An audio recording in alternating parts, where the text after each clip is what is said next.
Mercer of are they going to catch him here? Are they going to catch him at Sam Rayburn? We knew going in that they were going to catch him on Lake Sam Rayburn. They're the best in the business, and this is one of the legendary lakes as we hit the halfway point in the 27 Bassmaster Elite Series season. We're taking you to Sam Rayburn.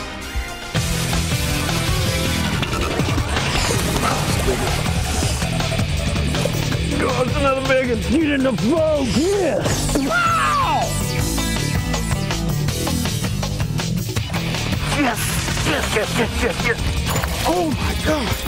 He is your champion, ladies and gentlemen. It's the Toyota Bassmaster Texas Fest, benefiting the Texas Parks and Wildlife Department. Brought to you live by Toyota. And we find ourselves back in the Lone Star State. Hey, we were just here for a classic. We were partially in the Lone Star State just about 5 weeks ago when we were at Toledo Bend, and here we are for the first time in a long time for the Bassmaster Elite Series on Sam Rayburn Reservoir, Lufkin, Texas, our host city. And this is the launch, day number 2. We are underway. We have got a tournament well underway, and the fish catching is definitely underway. One of the fish catchingest events we've ever had. Let's go to Brent Ayler yesterday. He was our leader. This is him on stage.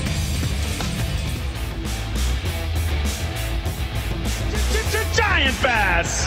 Once again, Brent Ayler, a former TTBC champion and a Tundra Big Bass champion, throws his hat in the ring to roll out of town with a brand new Toyota Tundra. The last time you did it, it was on Championship Sunday, right? You know, with just a few hours left in the tournament. I believe it was 10 pounds, 11 ounces. That one not quite as big, but on day number 1, how sweet is that?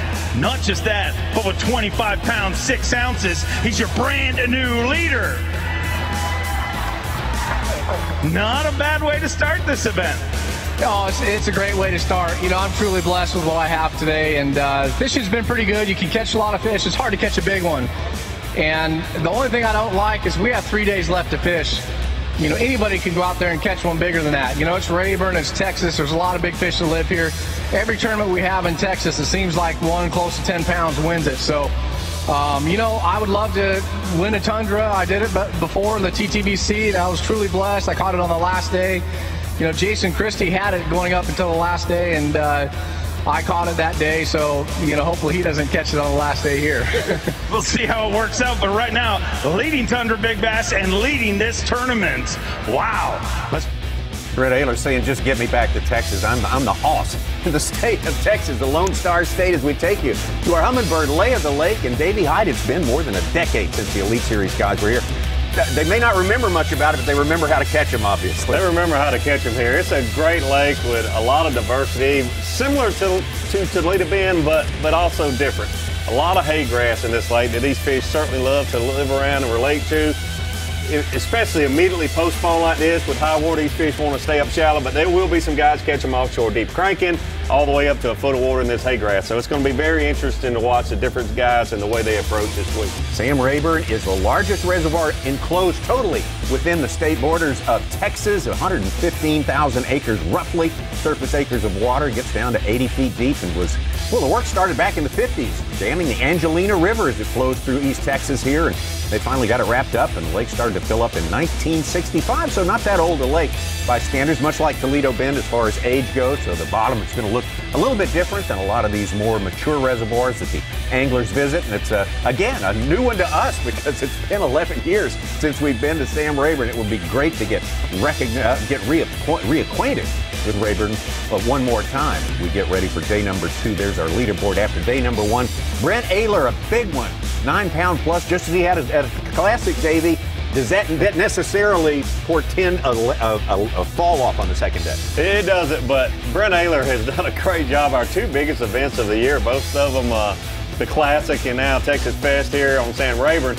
And to start those events off with a 9+ pounder like Brent Ayler did, especially when they're giving a Toyota Tundra away, you get off started right with a fish like that. Everyone I've talked to said, easy to catch fish, lots of 2, even some 3 pounders, but to catch fish over 3 pounds is a little difficult. So we'll just see the guys that figure out a way to catch those bigger fish and maybe fish for that class of fish and not get caught up in catching 1.5 to 2.5 pound fish will be the guys that really do well here. We always wonder if these guys, they had a period when they could practice on Rayburn, if that's going to be of any use to them. Have things changed much since that time? Apparently the numbers situation hasn't changed. The numbers got great early reports on numbers. That's right, Tommy. We had great reports on that, and the numbers deal hasn't changed, but this fishery was low, and then a lot of vegetation grew up, this hay grass and even little small pine trees, a lot of stuff around the bank. And when the water came up, just gave a lot of habitat. So this place has had 2 really good spawns. So you've got just tons of fish from 2.5 pounds down. And the future is bright for Sam Rayburn. It's just harder to catch those bigger fish, but you're going to have to catch those bigger fish. We saw almost everyone in the field caught their limit yesterday. A lot of guys talking about culling, catching 20, 30 fish even, but still would only have 14 or 15 pounds. So the guys like Brent Ayler that had the 9-pounder and also had a 5.5 or 6-pounder, those are the guys that we're going to be able to watch and really dial in on how they have been able to target these bigger fish. It's amazing how these fisheries change through the years. Again, it's been a long time, but you think about back in the day, even pre-Bassmaster Elite Series, and in open events, you think of Rayburn, you think of the big, giant fields of vegetation and running a lipless crankbait through there and popping it through that grass and everything. It doesn't seem like that's as much a deal now this time around. It may be next year. You never know. I think time of year, a lot of those tournaments, Tommy, were in February and March. Those fish were pre-spawn, and the lipless crankbaits, that sort of thing, was a lot better.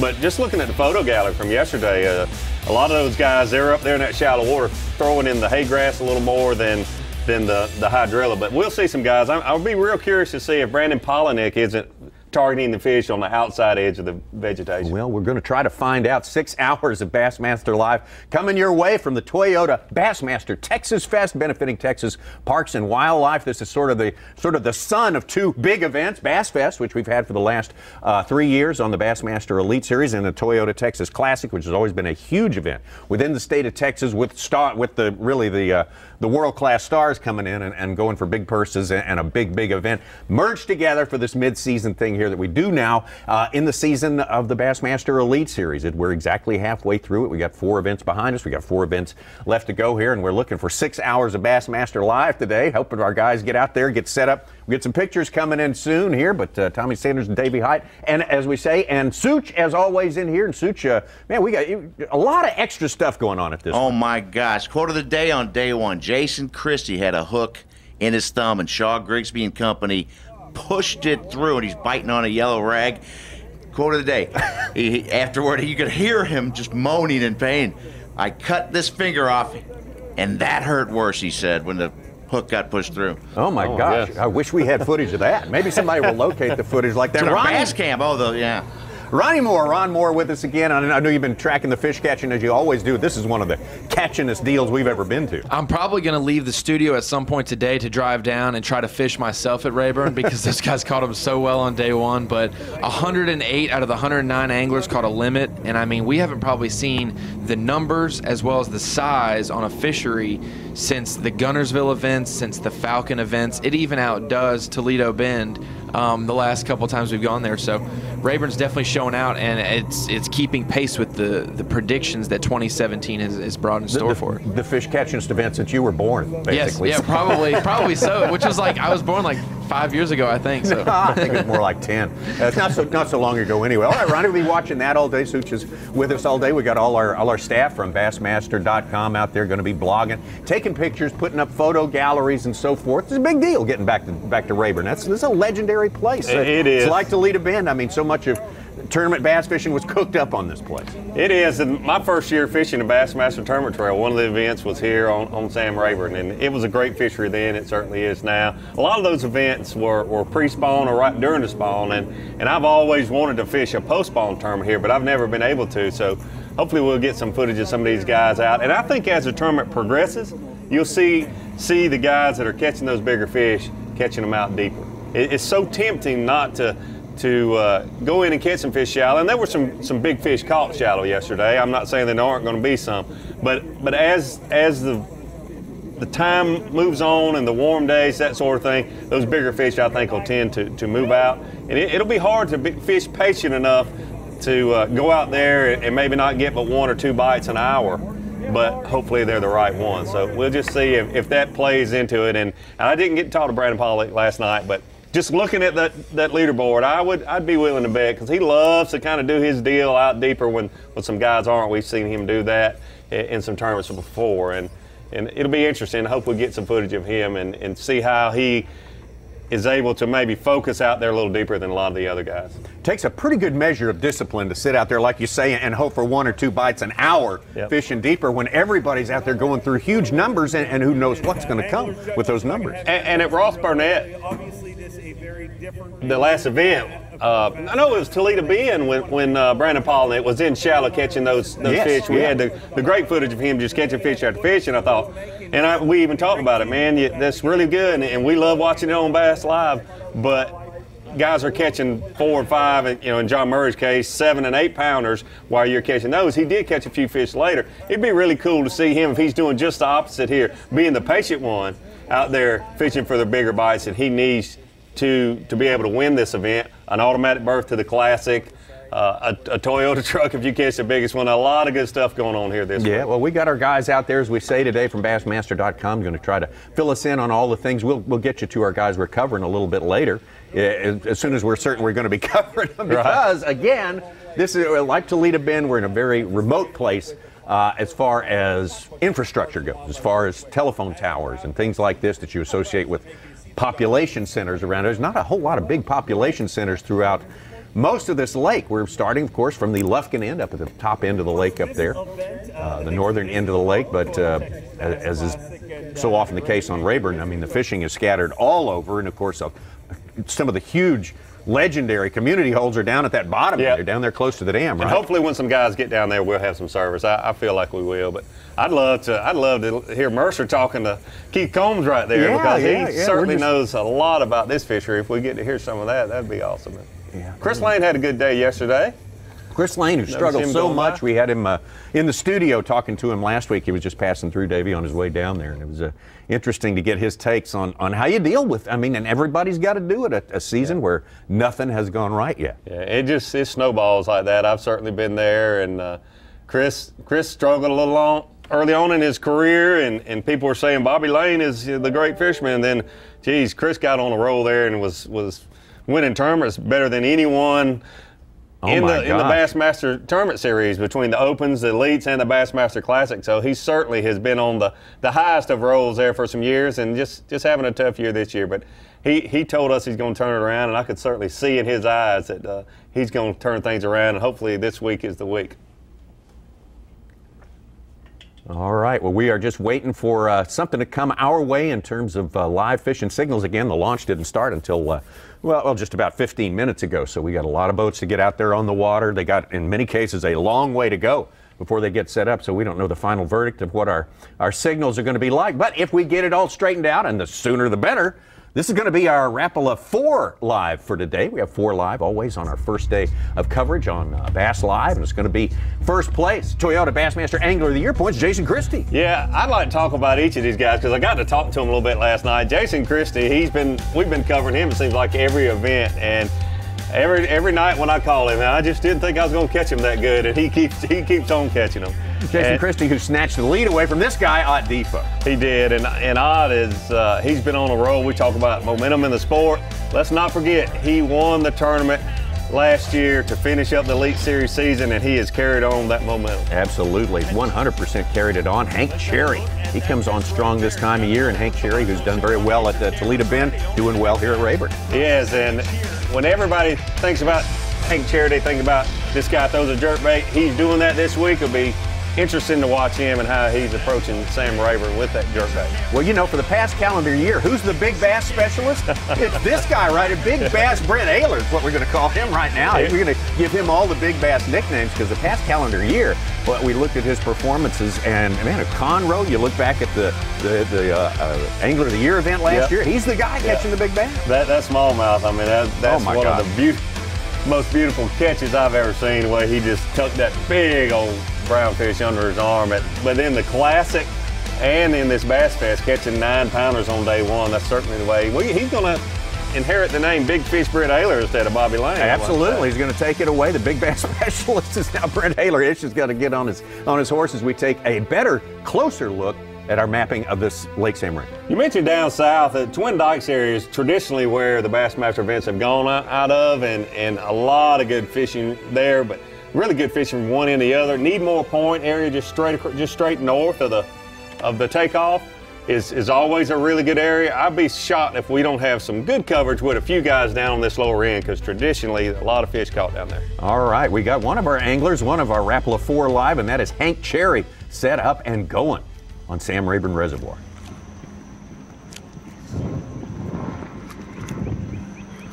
Grass.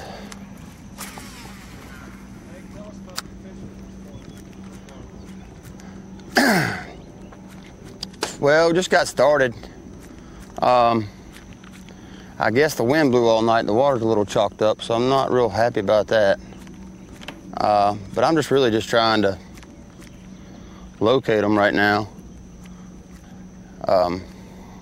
Yesterday they were in a little different place than they were in practice, so I didn't expect any different today. So I'm just gonna hit some places where I caught some numbers and hopefully find a big school of them. Nothing to get excited about yet.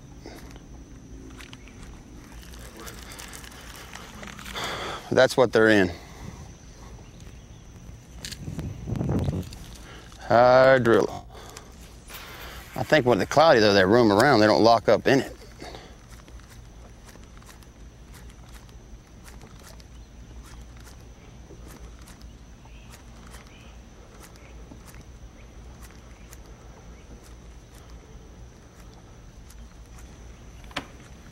Certainly glad to get to see Hank Cherry throwing a jerkbait, what he certainly loves to do. Whether you're at a classic in Oklahoma where we saw him have a chance to win that thing, lost a fish or two there, but certainly fun to watch him and see how he approaches it. He is on the lower end and fishing a jerkbait in that hydrilla.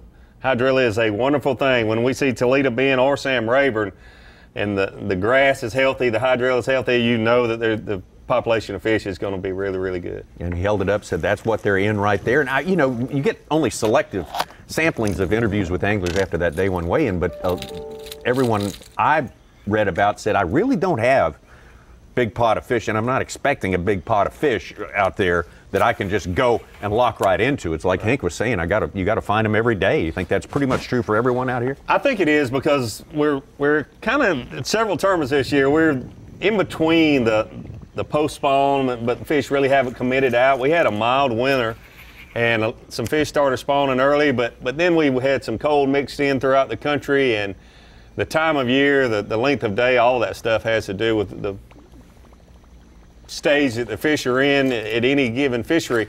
And here again, I think we've got fish that are, maybe not so many fish that are still spawning. I'm sure just a very few. All of the pictures of the big fish, those were post-spawn fish. But when you've got high water and the water temperature hasn't really gotten up very high, you're just going to have fish that don't transition out. Before the shad, we talked about the shad spawn a lot. There you see that blue heron leaving the bank. That's a good sign. There's probably some bait fish up there on that bank.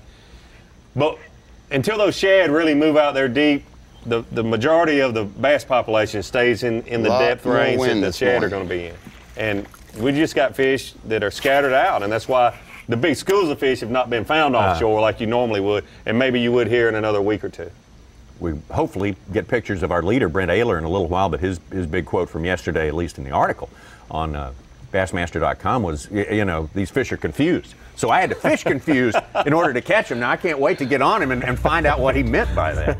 Yeah, that'd be interesting for us to ask him. And that's where he is right there. He's set up right there.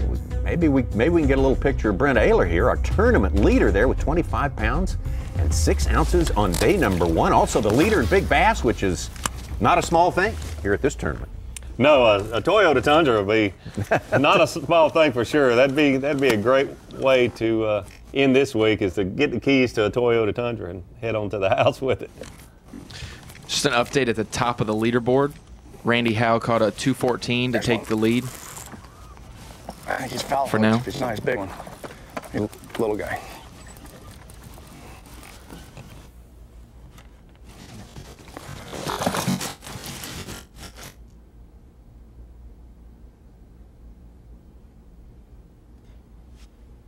Well, it's going to be a little bit. I mean, that may be more like par for the course on our pictures here. It might be like a photo gallery. Hey, I'll take that. We'll take it. We'll absolutely take it. It beats sitting here and speculating on what might be going on out there. We can actually see what's happening. Of course, we got Bass Track to keep us posted as well. But Brent Ayler with that. Yeah, Ronnie, what were you filling us in on Bass Track? I was saying that was a non-keeper there for Ayler, but that Randy Howe, he's in a pretty bad service area, but he did ping in first fish of the day for him. He took the unofficial lead, about a 2 3/4 pounder. Something we have not had a chance to mention yet. We're doing the weighing of fish completely different this time around. It's been a tradition at the Toyota Texas Classic, as that great tournament has gone on through the years, and we used it last year, as a matter of fact, in our classic bracket competition on the Niagara River. And Ronnie, just run that down, basically what that is.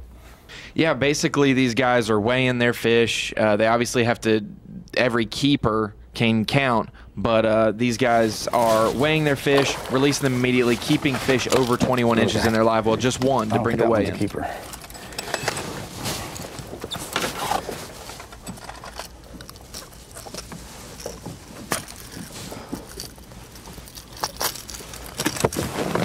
That one's short. There you go. You're right on. And just touch. 0.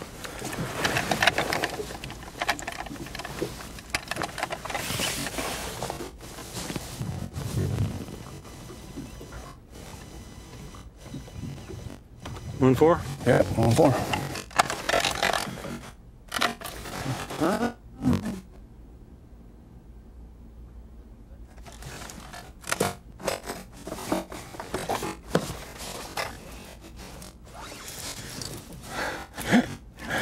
Little one.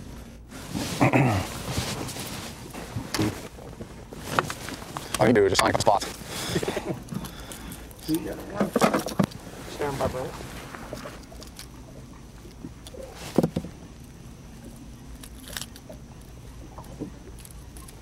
Is that the old one?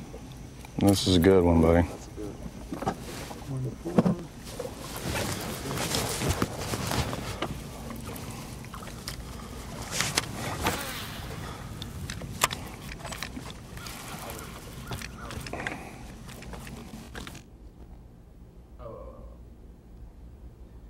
So basically, finishing off that thought, they can keep one fish to bring to weigh in 21 inches for the day. So, you know, if you catch a 6-pounder, it's 21 inches, and then you catch a 7, you can cull that 6-pounder out, you know what I'm saying, and bring the 7 to the scale. So these guys are looking for those to bring in, but they still can catch a limit on the water, but they'll just release all of them. You know, there's a lot of guys yesterday, 15 to 18 pounds, didn't bring one to the scales to show off, but they still had their weight. The only thing unofficial about Bass Track today are the guys that are out of service. Any fish entered into Bass Track is official, but at the end of the day, the scorecard for fish that don't make it on Bass Track because of bad service, they have a scorecard they fill out, and that is the official weight for the anglers for that day. Okay. Yeah, you saw, Davey, that they didn't weigh in Brent Ayler's big fish on the stage yesterday. They took his weight from the water, so you're not losing any weight in your live well. Good point. Good point. And It's an interesting format. It really is. I've never fished one of the Texas tournaments out there because I had one son playing high school football, another one playing college ball. Those events were at the end of our season, and college football and high school football was going on. So I haven't participated in one of these events, but it's a neat format. Maybe something we'll see a lot more of in the future. Got Hank Cherry hooked up here.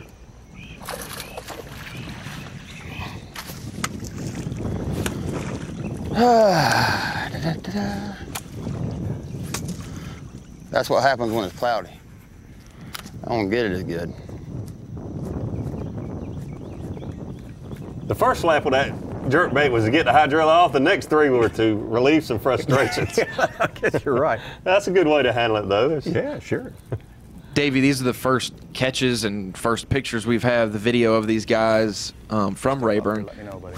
These post-spawn guys throwing a jerkbait a lot. Obviously, Hank Cherry throws it everywhere, but Ayler's throwing it as well. That's kind of, you know, explain that probably over hydrilla. Yep, we've talked about Toledo Bend being only 30 minutes away. Similar but different, but you go back just a few years, almost the exact same time frame.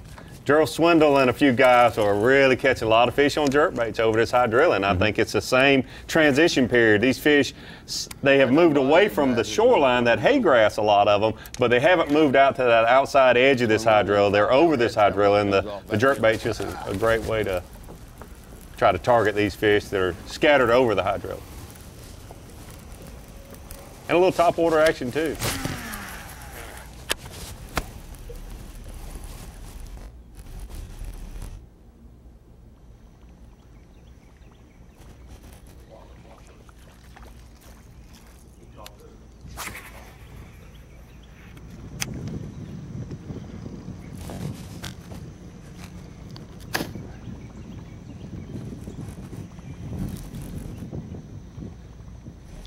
Because they dry. I mean, feet.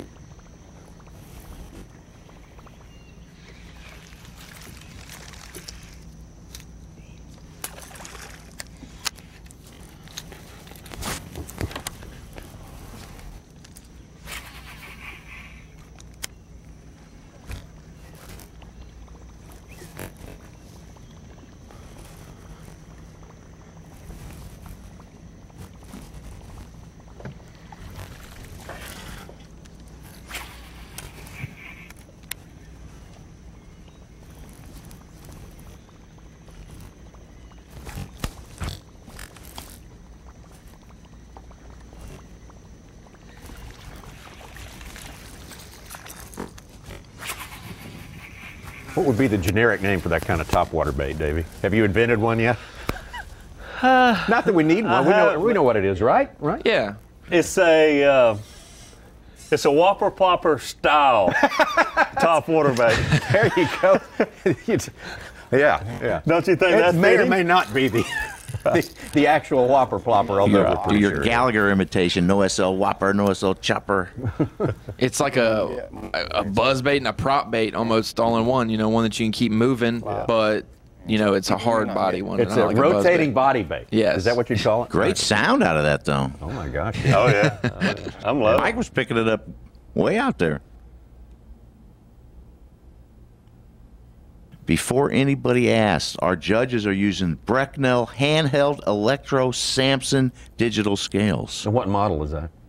The T5000, I believe. Well, I thought it was the T3000. So there you go. That's some good info. Even more technologically sound.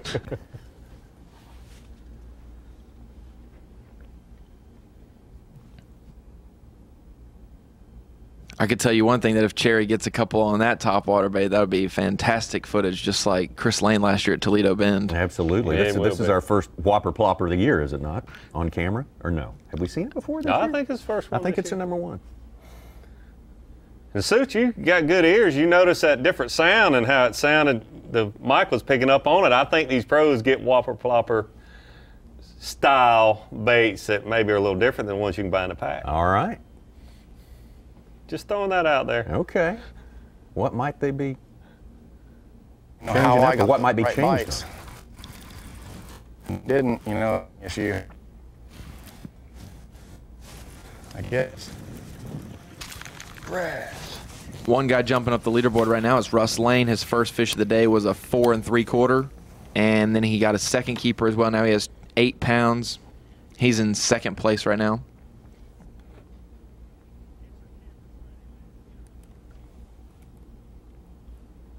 Hank's hooked up, little guy.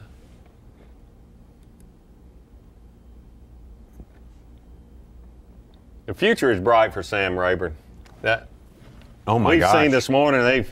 These guys have already caught 5 or 6 short fish, and just like the guys I talked to, it's tougher to catch those big ones. But when you see a population of fish this good on a fishery, and you see that beautiful high driller they're pulling up, it's this place we're going to have to keep an eye on it over the next few years. There's going to be a lot of big bass caught here for sure.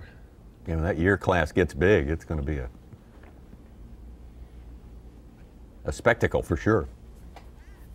There's unofficial yet somehow official weights that we're seeing there. As you say, Ronnie, they don't reflect the ranking. The standing is what's not official, because we don't have a full reporting and up to date reporting from everyone in the boats. But when you see that weight, at least at the time, that was the For official sure. weight. Yeah. Yes, Yeah. as long as it came in, No guessing. service-wise, it's exactly what is they'll official. weigh. There was 12 anglers yesterday who didn't register a single catch, and they obviously did catch fish. So 12 guys had a 0. Whether those same 12 guys will have a 0 again today because of the area they're fishing remains to be seen, or if their judge has better cell service, depending on their company. So that's the thing about that. And also, some anglers have showed up with 3 or 4 fish or 2 or 3 fish, and then they lost service. The most official, unofficial standings we'll have. Right. But it's the dilemma we have. We love to go to great fisheries, but often they're in remote areas. Yeah. You go around a big city, you have good service, and typically not as good at fishing. Not as good at fishing. It'd be hard to keep score in a basketball game if 100 people were putting up shots at the same time. So True. on a playing field as big as this, so it's the best sport in the world to have the available anglers at our disposal, but it's also the hardest because they can go anywhere they want. Right.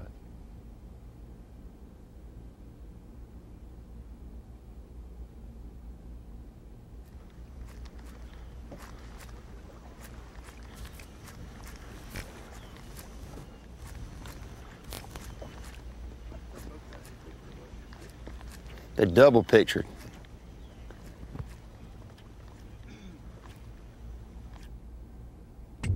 Well, again, Big Bass, Brent Ayler there on the right, the leader after day 1 of this tournament, Toyota Bassmaster Texas Fest with Sam Rayburn Reservoir. And that was the big one on day number 1, a giant, just as he did on the first day of the Classic. And that's more meaningful. We remind you that if that one stands, it means a brand new Tundra for Brent Ayler. So that's huge. That's a big, big thing. We got Bassmaster Live coming to you for the next 5.5 hours here today. Thursday, we'll have day number 3, coverage on Friday for you, 6 hours of that. Saturday, we're going to take a break and a lot of on-site activities for the anglers, for the fans to interact together. Lots of activities for kids, honoring the military and public safety personnel. Lots of big stuff going on. But so we'll take a day off and the fishing takes a day off, but we'll be back with more Bassmaster Live on Sunday. The Toyota Bassmaster Texas Fest, benefiting the Texas Parks and Wildlife Department, is brought to you by Berkley, Hook, Humminbird, Mercury,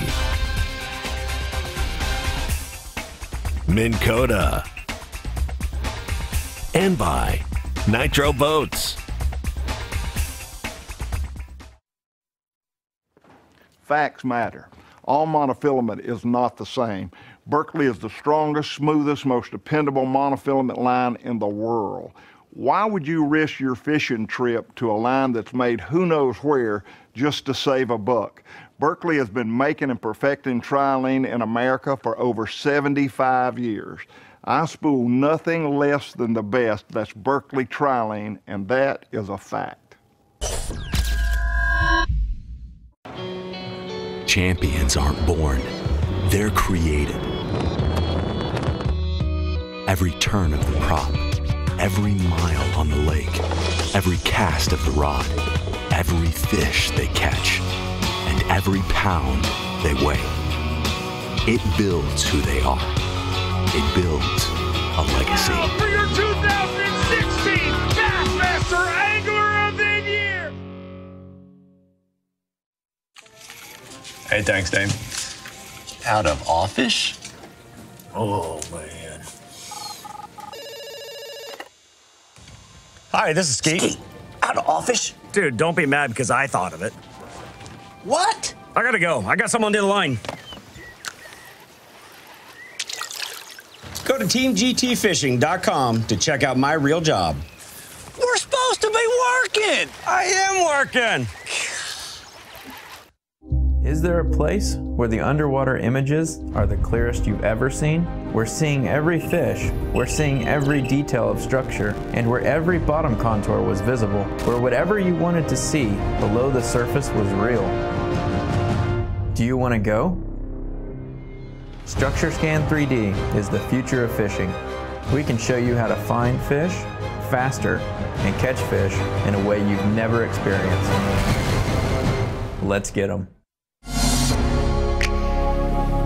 Is this being in the moment? Is this hanging out? And is this really playing with your kid? Don't stop what you're doing to capture what you're doing. Keep running, keep playing, keep dancing. Just keep doing. GoPro, start recording.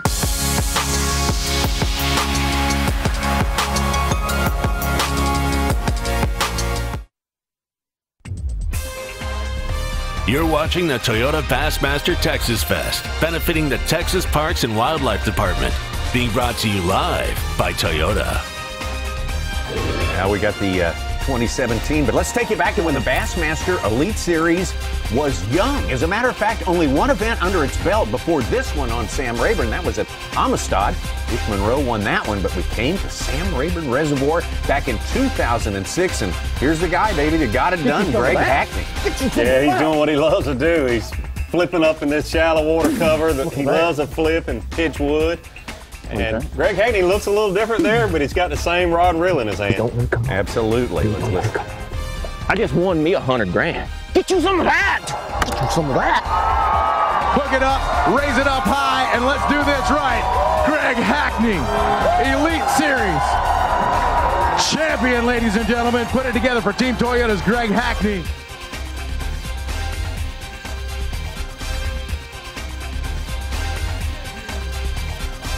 Oh, that was a big one. You heard him say it. I just won $100 grand. That's a big number then. It's a big number now. Absolutely going to be $100 grand to the winner here this week, plus a little bit more, actually, should he hold on. And if our leader holds on and has that big bass stand as the big bass of the tournament, $100,000. A little bit beefier down through the top 10 too. Well, it is through the top 10, and then I also notice 109th place gets $3,500. That's not too bad to get paid to come fish at Sam Rayburn. As many fish are here. Even if you have a bad tournament, everyone goes home with a check here, which is very unusual. Hopefully in the future we'll have more events like this that everyone goes home with at least a little money, but this is certainly a great start. The way they're weighing in the fish differently and paying down the field, hopefully this is a good sign of things to come. Yeah, maybe that'll be the new standard for these. And who knows, there's another dimension to it. The person who wins this one gets a free berth in the 2018 Geico Bassmaster Classic, so that is going to be a big element too, especially if it's someone at the end of it all whose prospects are not that good for qualifying. The four we're watching today, though, Ronnie, they're doing good as far as Toyota Bassmaster Angler of the Year points, the guys we're watching today. Yes. We got Hank Cherry's 12th currently and Brent Ayler's 16th. So those guys are obviously well within the classic cut right now. But all of their peers, if they can't win the event, definitely want someone who's in the cut of the classic to win, because it'll only bump it down one more spot for the Angler of the Year points for the classic. That's a good point. Got a couple big fish caught. David Mullins with a 6.6. Jeff Crete with an 8-pound, 3-ounce bass. About that. Wow. You needed that. I did. Crete was on my fantasy team. He needed it. This is his first fish. He was, what, like 40th, 44th? One thing to add to that, the money thing that you were talking about there, Davey, everyone getting paid, I believe it's $1 million purse total. Sukon, I think Such had that in his story. Oh, yeah. $1 million total. And Randy Howell just caught a 6.8. Wow. They had a great love seat video last night after him and Robin celebrating their 25th anniversary. And they don't look like they've been together 25 years, but they did something really funny. She said, I was 12, Yeah. and he said he was 18. It was pretty funny. They probably both looked like that. Yeah, Randy Howell now got an unofficial, almost 4-pound lead over the nearest pursuer, who is now Russ Lane. I haven't talked to him, but he sure likes to throw a jerk bait this time of year. I think he did well at that Toledo Bend tournament I'm talking about, throwing a jerk bait some. So he's probably on the same pattern that we're watching Brent Ayler and Hank Cherry. Hank seems a little frustrated this morning. The wind, when you're fishing a jerk bait, you really don't want that water to dirty up. It's a visual technique, and you don't want that wind to stain the water. And it seems like he mentioned that it had chalked up a little bit. He needs to get a nice one or two in a live well to get him going here.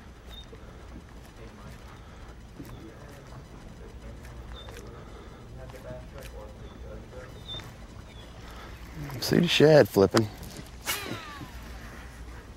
Again, every fish over 14 inches or over, is going to be weighed in the boat today. They'll weigh every one of those, unless the angler says there's no need for it.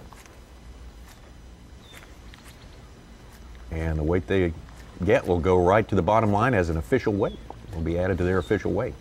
Davey, how do you think that size limit obviously impacts the number of limits sometimes, but we saw at Conroe 16 inches, how tough it can be to get a limit for some of the best anglers. You can catch a good size fish and not measure, but for Rayburn to have 14-inch limit, you know, I think Toledo is 14 or 12. To have that limit just makes the fishery look so much better. Even though other fisheries have the quality like a Fork or a Conroe, but their size limit's much harder to achieve. It is, and like you say, it looks better from the outside looking in, but fishing a tournament, my philosophy has always been, it really doesn't matter if it's a 12-inch minimum or a 16. We're all playing under the same rules. So into the grass. There's a look to the right at pretty much what Hank Cherry's fishing right there, Davey. This is a great shot. Love to see the Hummingbird lay of the lake and show us this Lake Master mapping. And he's probably, do we see an exact spot that his boat position is? I can't see him there, but I'm betting he's really focusing on these points off of this. It looks like it's a big point, and he's looking for these little places where the contour goes out, and you have these areas that the bass use as target ambush areas. And the vegetation, just like you see the contour going out, the vegetation goes out. So in those areas, you're going to have more vegetation, and it's going to create a ambush area for those fish to be able to feed on these shad. I heard Hank Cherry saying a minute ago, I see the shad flipping. So if you look at this map and you look at the places that it makes points, and you want to really focus on those, because where you see that contour coming out is where you're going to see this hydrilla coming out, and that's where those fish want to congregate. The key to really dialing in a pattern, if we can look at that a little closer one more time, some days you see, right about there, that's great. You see where the contour lines are closer together, it looks black, right there, yep. Some days that's where those fish want to be, and there will be other days where they want the longer contour lines and not the sharp edges. So the key to really dialing in on a pattern is being able to pull up to a point and know whether you want to focus on the sharp contours or the flatter areas, because it'll change from day to day, even throughout the day sometimes. But when you look at those contour lines closer together or farther apart, when you catch a fish, you really need to pay attention to that. So this hydrilla comes out, and you've got to use your electronics and your map. You're not really even looking at the shoreline. You're looking at your electronics and your map. That's what Cherry was saying. He had to find his fish this morning. Yep, exactly. We got Russ Lane climbing in there. He just caught a 3.7. He's got 14.6 with 4 fish, so he's going to be right up next to Hal there. He's been one that's done well in the TTPC in the past few years. Yep.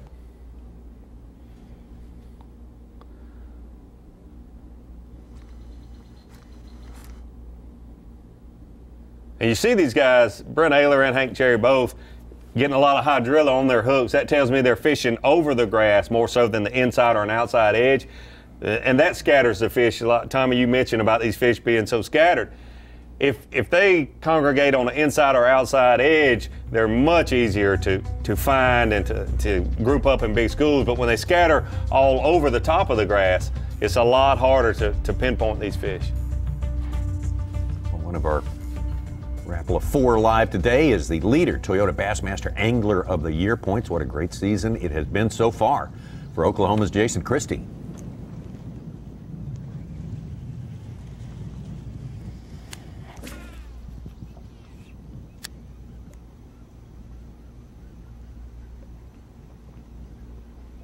Looking at the photo gallery from yesterday, I saw a lot of pictures of Jason Christie fishing in this, what we call hay grass. It's the emergent vegetation around a shoreline. Typically, your hydrilla starts outside of this, or maybe just in the outside edge of the hay grass. All right, we are on. And different than a lot of guys are fishing.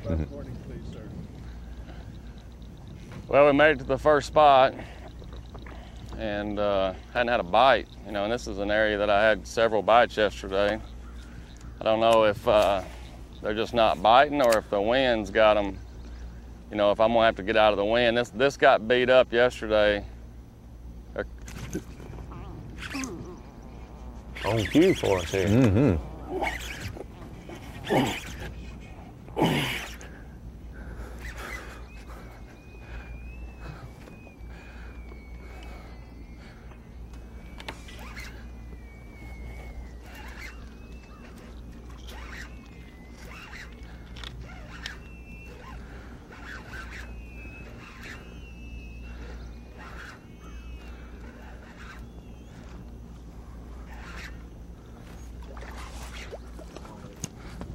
That's the way to start. On live.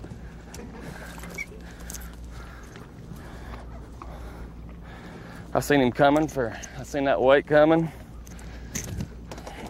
Scale 0.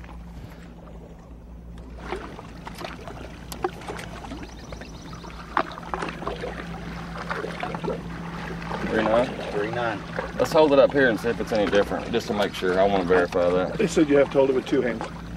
The scale. 3.9.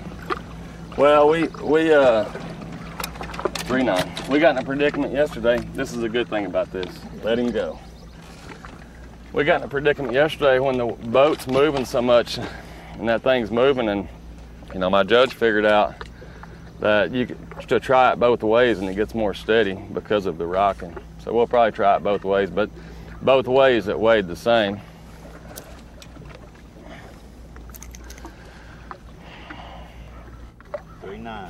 $3.9. Put my old John Henry. Thanks, sir. I tell you what, live is always good luck for me. It's like whenever they come, catch one.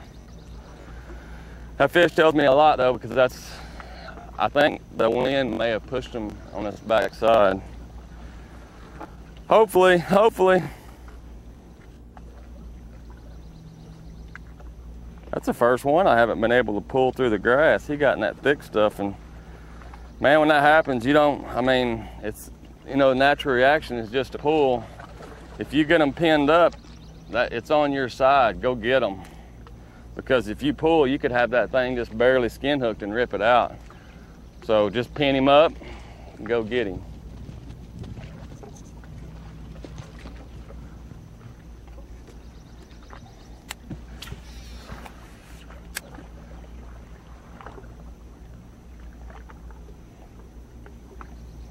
Boy, he wasn't very aggressive. I seen that weight coming for a long ways, and he got it right before it got to the thick stuff.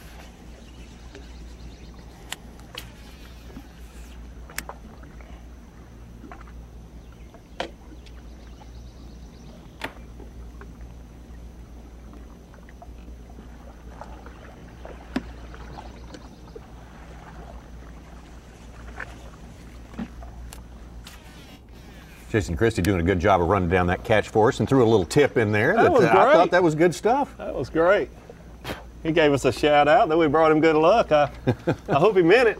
Yeah. We do see him catch a lot of big fish when we get service on him. It seems like it's always tough to get good service with Jason because he goes to remote areas in a big remote area. Yeah, he'll find the hiding place within the hiding place sometimes. Exactly. One cool thing about the Bass Live, joining the conversation, if you hashtag Bass Live, you can ask questions, you can comment on what you're seeing. We got a tweet from Fishing Lake Gunnersville. The lake tweeted at us. I don't know if that's actually the waves or no, but that lake is on our case apparently. Yeah, a fantastic fishery, one that we complimented earlier, and they said Bass Live at work. Is it really work? Well, it's certainly not bass fishing, but it's so much better than work. Thank you. So Gunnersville's keeping its eye on Rayburn, it seems like. There you go. Even the lakes are competitive. That's right. That's right.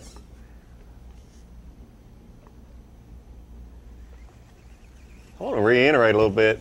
I noticed, and Jason Christie did a good job talking about, the water had stained a little bit, and that bass showed him a lot. We'll get a chance to look back, I'm sure, at that. If you notice, he was on the inside. He got that bite on the inside edge of the hay grass. We talked about the different vegetations, and if those fish will locate on the inside or outside edge, they're a lot easier to catch. And I noticed, and Jason talked about it also, that fish was on the inside edge of the hay grass. And it'll be interesting to see here. I guarantee you he's going to focus on that for a little while, but if those fish have moved from yesterday, all of his pictures that I saw on the photo gallery, he was fishing the outside edge of this hay grass, and just overnight these fish may have moved from the outside edge to the inside edge because of the water clarity. One thing about Jason Christie's pattern, as Davey's mentioning, how where he's catching them and how he's catching them, he had 5 very solid fish yesterday. He didn't have any giants. He didn't bring any to the stage, but his 5 fish yesterday, he had 4 4-pounders and a 3-something. So he's one to watch on being consistent. Some of these guys who caught a 7 or a 9, those can definitely be duplicated at Rayburn, but catching 5 4-pounder is much more in the realm of possibility. It took a while to get to that, sorry. They're just asking you to mention it. I'm sure you did. He was one of 18 guys with over 20 pounds yesterday. That's incredible. 18 bags, 20 pounds or more. The average fish, 544 fish, was 3.17 pounds. All got to Roughly. be season-leading stats, right? Oh, yeah. That like almost a 3 1/4 pounder was the average. One thing interesting, I counted up every 4-pounder that we got logged into Bass Track yesterday. Obviously, there was a dozen guys that didn't show up, and some fish might not have popped in until later, but there was over 75 4-pounders caught yesterday on day 1. So I would be willing to guess that out of those top 12, or out of those 12 that we didn't get, there was at least 4 or 5 that had 20-pound bags out of those 12. So I would be hard-pressed to say over 80 4-pounders were caught yesterday. Wow. And released.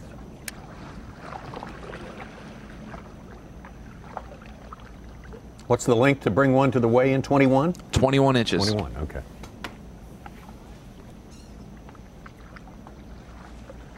I think we saw most of the fish we saw yesterday were 5 pounds and up. Obviously, a post spawners could be 21 inches, but it might not be a lot. Like Brent Ayler's got one on.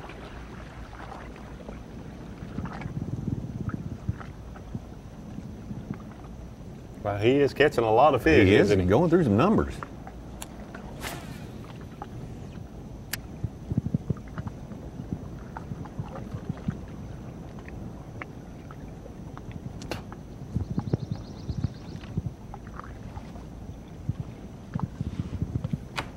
Hoping Brent's picture cleans up a little bit for us there. It's going to be, again, more like a still photo gallery as we get incomplete data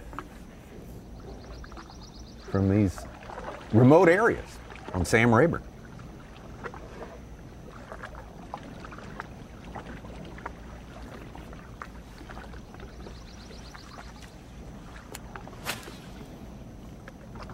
I guess that one must have measured. He's putting it on the scale.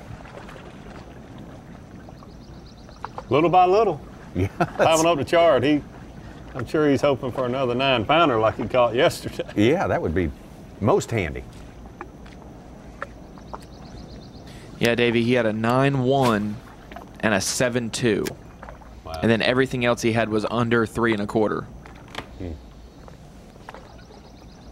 So do you bet on the guy that catches a 9 and a 7 and leading the tournament, or a guy that doesn't have one over 4.6? Good question.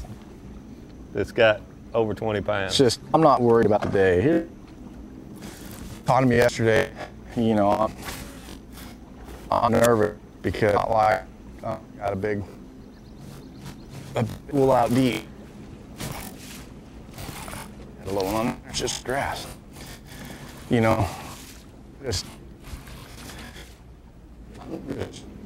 run it and catch a good one, and then eat all tournament. But then hopefully it's just a non-top 50.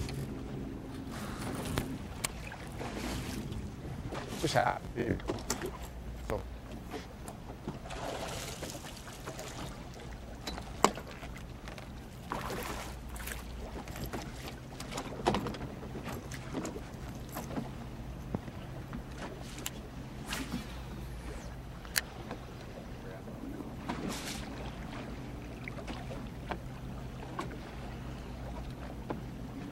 You get the impression that Jason Christie was catching them at a faster rate at this time yesterday. He said it's a lot slower today. And I mentioned the one he did catch was not aggressive. He didn't run it down. I mean, he saw the weight coming a long way off in a leisurely way. So Now, we got some wind yesterday on day one, but it wasn't until, you know, a couple hours had passed into the day. It was pretty calm. Yesterday morning, anglers were able to fish topwater, to fish some of these grassy areas with more ease. And the wind picked up in the afternoon, but it looks like the wind is picking up a lot more sooner this morning.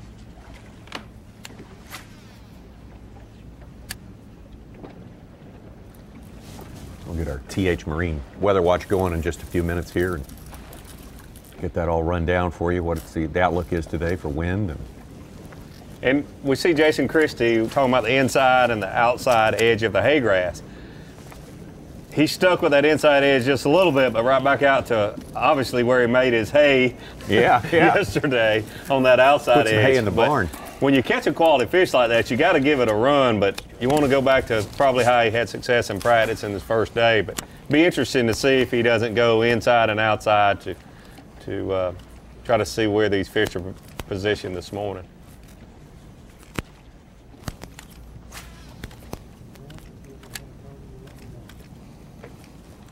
Well, I'm at 4.5 pounds.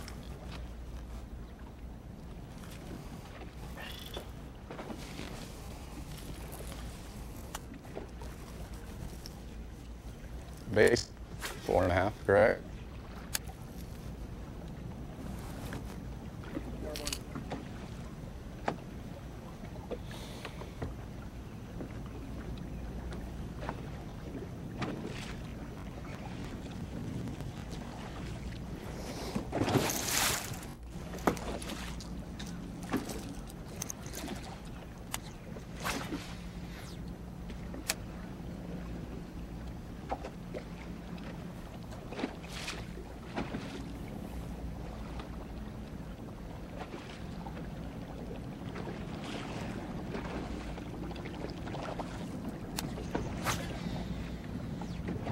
Good to see these guys are really spread out. We're not seeing big groups of boats so far. The leaders are, you know, you see maybe one boat in the distance here or there, but a lot of room to spread out on Sam Rayburn. Yeah, it's about as spread out as we've seen this season.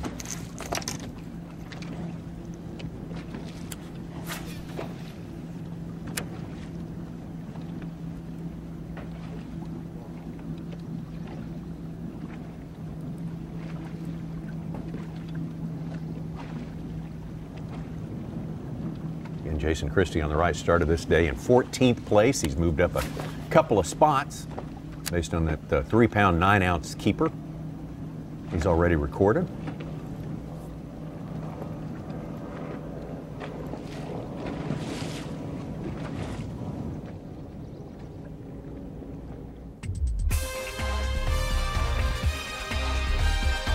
Let's take one more look at that catch. It's a good catch early in the day for Jason Christie.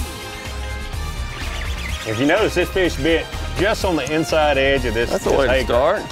On live. He reminded us, hey, if you get one, don't try to horse him out of that grass. If you can go get him, go get him.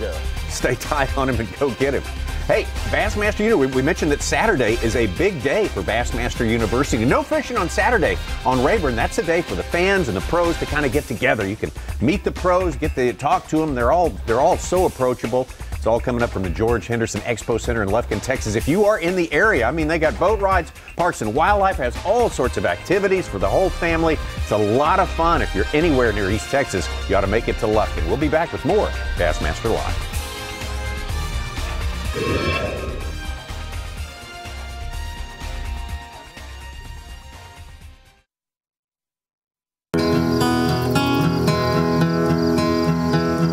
Man, it's slow today. Yep. Mom, I caught a fish. Good job, sweetie. Hey, what kind of lure is that? It's a Livingston. They have electronic bait fish sounds that activate as soon as they hit the water. Easiest way to catch a fish. Hey, thanks.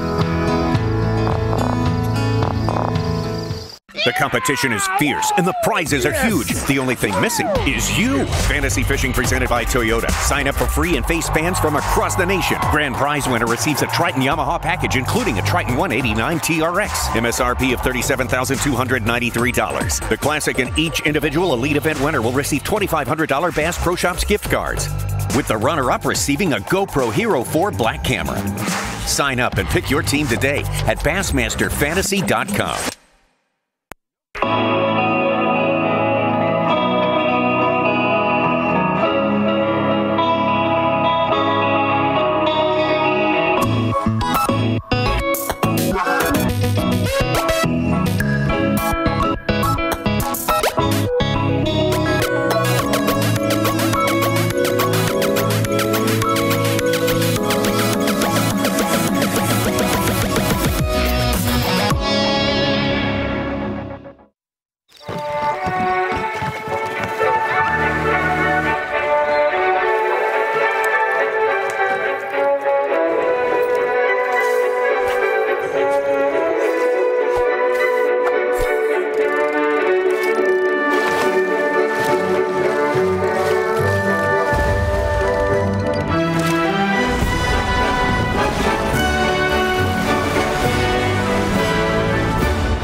You know, at Advance Auto Parts, we have some of the most knowledgeable and helpful people working in our stores.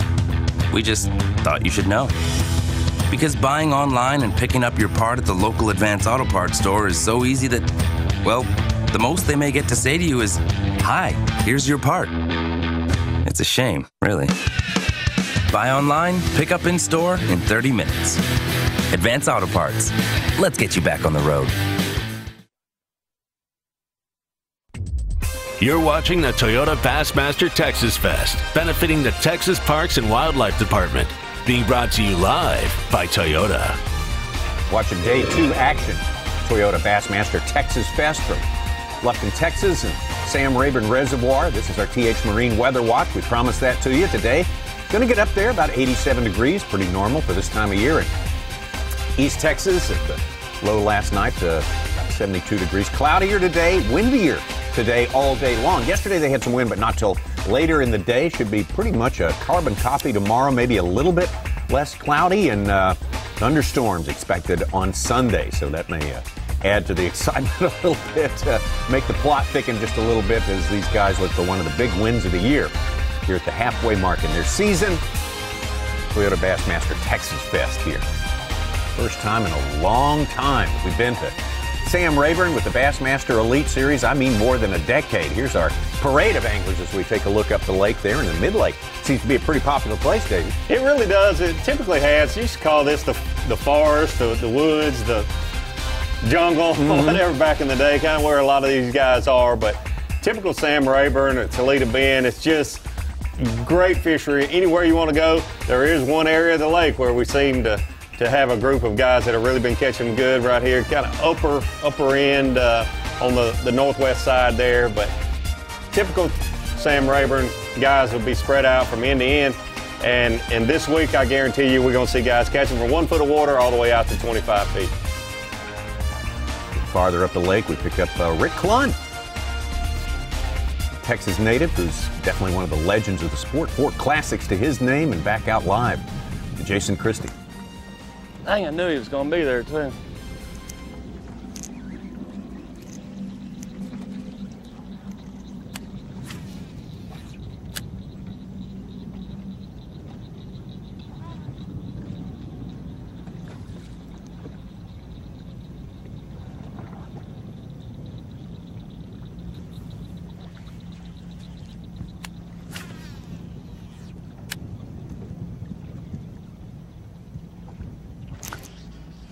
Hooked up.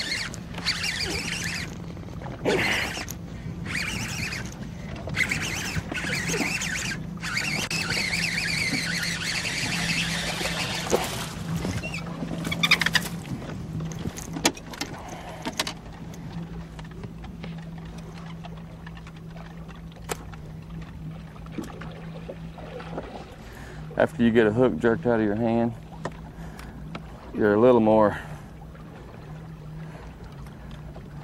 I've always been careful, but you're a little more careful.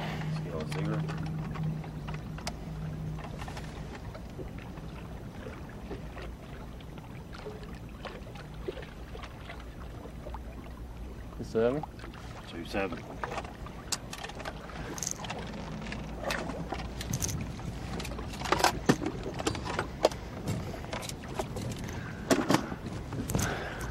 you're just joining us at 8 Eastern, we are weighing them and releasing them right back into the water here. I had 3 bites, and all of them is where it's calm in this wind. So maybe, I don't know if it's because that's where the fish are at, or if that's the only place they can feel the bait and see the bait.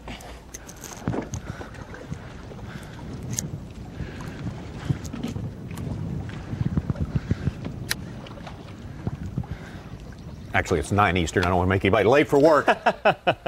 Hey, they can blame it on Tommy. That's right. Yeah, lunch extra hour alive, and feel free. Everybody else does, huh? That's right. Join the crew. I was watching Bass live, and Tommy messed me up. Yeah. It's the 5th time he's done that this year.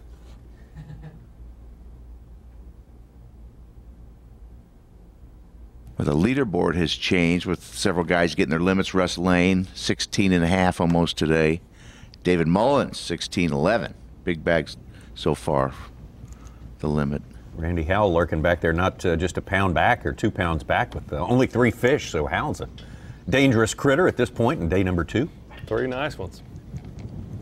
Jason mentioned that he had that bite in a inside hole of the grass, and probably the wind has pushed some stained water and pushed these fish back in a little more. I don't know if a lot of folks heard him say that, don't know if it's the water clarity or the fish just can't really hear the vibrations of this bait to react to it, but the 2 fish we've seen him catch, the 2 fish that have been his keepers this morning, have both been in those places or back on the inside of this hay grass.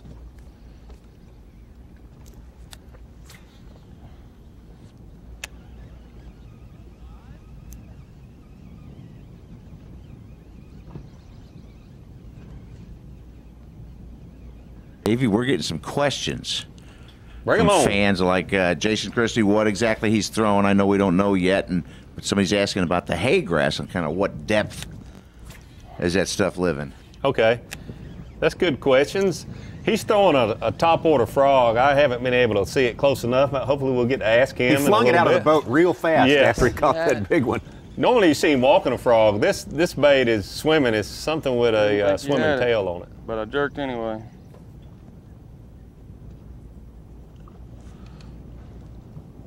On braided line, I could hear the line coming through his rod, but he's not been promoting it very much so far. No, he's been palming it pretty good while he works on it. He got it out of the boat real fast when he caught the fish. He has. You've noticed that too, didn't you, Tom? Oh, yeah.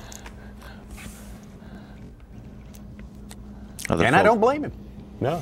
A couple other people are asking about his palm that they had to push the hook through yesterday, how sore that is, how is that to fish, and what do you actually use to cover that up so you don't leave an open wound and get infection?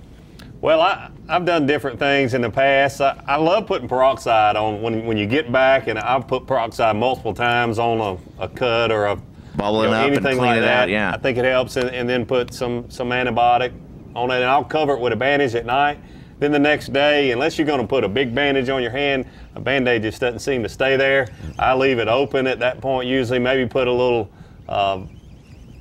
super glue or something on there to close up the exposed wound. But, well, if you can put some peroxide on there several times during the night, it helps a lot. It helps the soreness go away really, really good. You got a lot of nerves in that part of your hand. You'd feel pain right there. You wouldn't think it'd be that bad. If you ever stuck anything in that fat part of your thumb, it's painful. Back to the hay grass. I don't think I answered the second part of that question, the depth that it grows in. A lot of times all the way from the shoreline, literally inches of water, depends on how the lake level is fluctuating. If the lake comes up in a hurry, then you'll have an inside edge. You'll have some water inside of where the hay grass starts. If it's falling, obviously, then there's going to be hay grass from the water line out.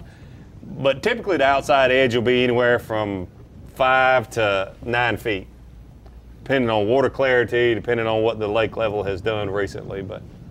And then you usually have the hydrilla that starts right around that outside edge and goes out from there, 20 plus feet deep.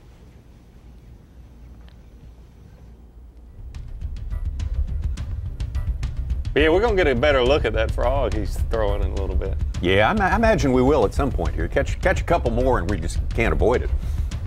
Let's get back over to Brent Ayler. Started this day with the lead. Again, had a huge bass on day number 1. Leading the big bass category, still as far as we know. All the weights we've got posted are official weights for the time they were recorded. He's reeling something different here. We've been, every time we've seen him earlier, he's throwing a jerkbait like Hank Cherry, but he got a little grass off his bait there, but he's doing a crankbait or what he's doing here. He's catching fish. That's great, yeah. A big fish, too. Stay on there, fish. Just stay on there. Just towards me.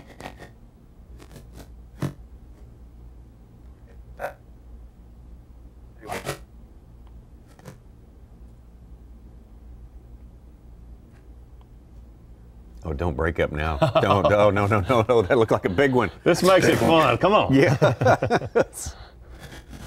Ooh, that is. Yeah, that does look big. It was, but. Oh, yeah. Right there.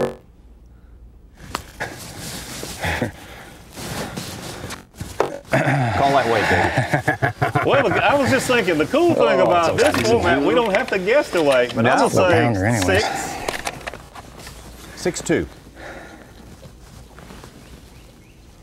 You're at 412. Oh boy. 4 pounder. 4 3/4. I don't need to. 4 3/4. Man, we are way off. Hey. I was weighing the salad along with it. He took that off. Yeah, The meat and the salad. A pound and a quarter of hydrilla. Always got my back, buddy.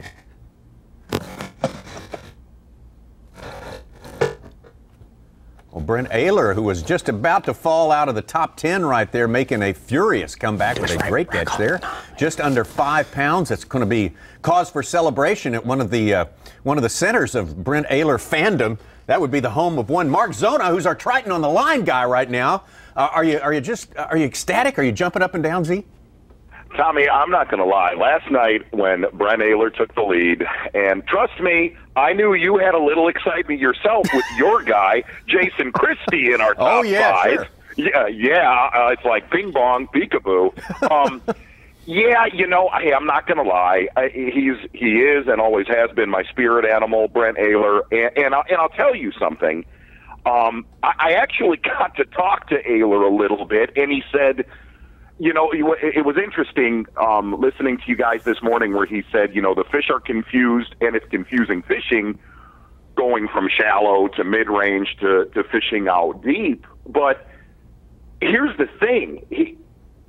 He seemed a little bit frustrated because when he said, here we go again, he goes, remember what I said to you, Tommy, and Davey after the Day 1 Weigh-In, the Classic, when he said I made the comment that, man, I'm not on the winning fish. He said, I feel that same way again, which is very strange seeing a guy weigh in 25 pounds and have that attitude. Well, do you think, Z, anybody in this field could honestly say I'm on the winning fish? It seems like it's not quite as settled as maybe we thought it was coming in here. Well, you know what's really interesting, though, is and you guys definitely hit on this morning, is the amount of grass there is truly overwhelming. I mean, I talked to Davey, you know, at length about this when I was down there a month ago for that Brian Robinson tournament. The amount of grass, and the other thing that really was obvious there, you can get caught up in a big-time numbers game on Rayburn right now, and at the end of the day, you only have, I hate to say only, but you only have 13 to 15 pounds, but you caught 60 bass. Yeah. And then the very next day, you can go out and catch, you know, 8 to 10 bass, and you have 20 pounds. So, go ahead. No, I'm sorry. Go ahead.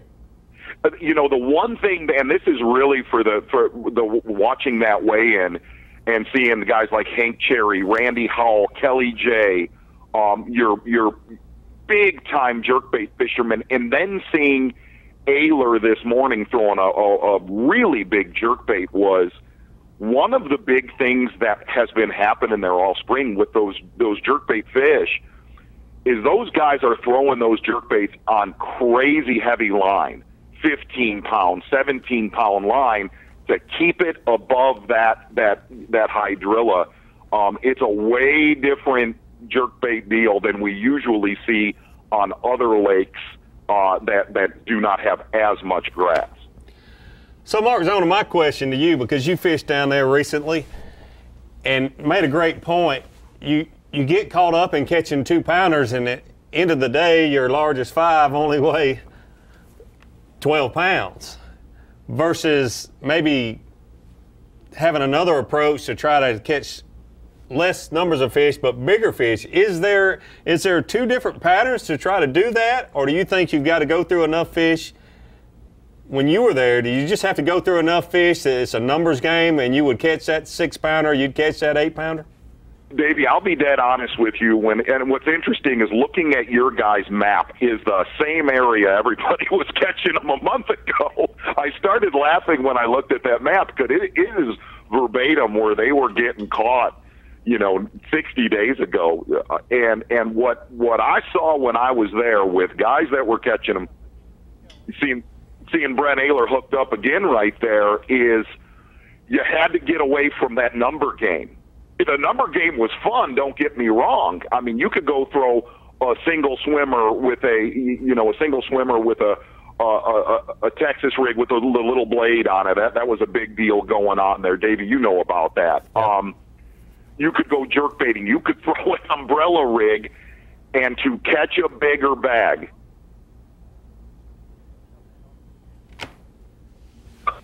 Oh, that's another good one for Brent Ehrler there.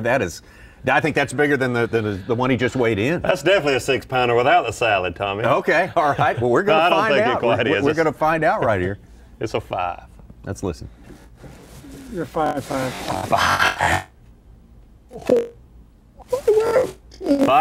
5. So Brent Ehrler jumped from 10th to 5th place with that last fish.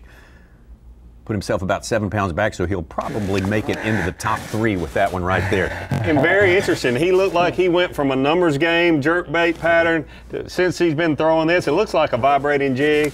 Haven't got a good shot of it yet, but when he's changed up, the 2 fish we've seen him put in the boat are totally different from what we watched him catch this morning.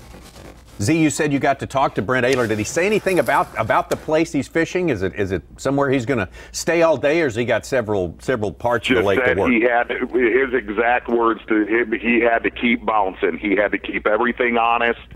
And here's the thing. I really think, just from looking at the photo galleries, listening to the guys on stage with Mercer, you gotta keep everything honest right now on that lake, because here's the thing. This is not one of those usual, like a lot of people said this was going to be an offshore dominated event. There is so much cover in that lake. This is one of those weird transitions in a lake where a lot of those fish don't have to go back deep right now. There's just so much to keep them in 12 foot of water and less, if that makes sense right there. And the other thing, Davey, going back to your question, is to catch bigger ones, at least what I saw in talking, I've roomed right next to Hank Cherry. You had to pull yourself away from those big number schools to catch a bigger bag from what I saw the last time. By the way, real quick, Tommy, I'm going to go back to your man crush with Jason Christie this morning. I know, I'm sorry. About? Listen. Listen, okay. I'm gonna tune you up for a minute here, Tommy. Okay. I'm gonna stand out for Ehrler real quick here. Hold on. Is watching Christie this morning, throwing that braid, throwing that frog this morning. Do you know what he reminds me of, Tommy? Are you ready? Because I'm a huge gamer now. Now that I haven't been in studio, I'm big into gaming. I do a lot of video games. I didn't know that. Oh, my gosh. Yeah. He reminds me of Liu Kang in Mortal Kombat. I have no idea what you're talking about. You've got us there. You've got us stumped right there, but maybe you can flesh it out. What are the similarities? Get over here.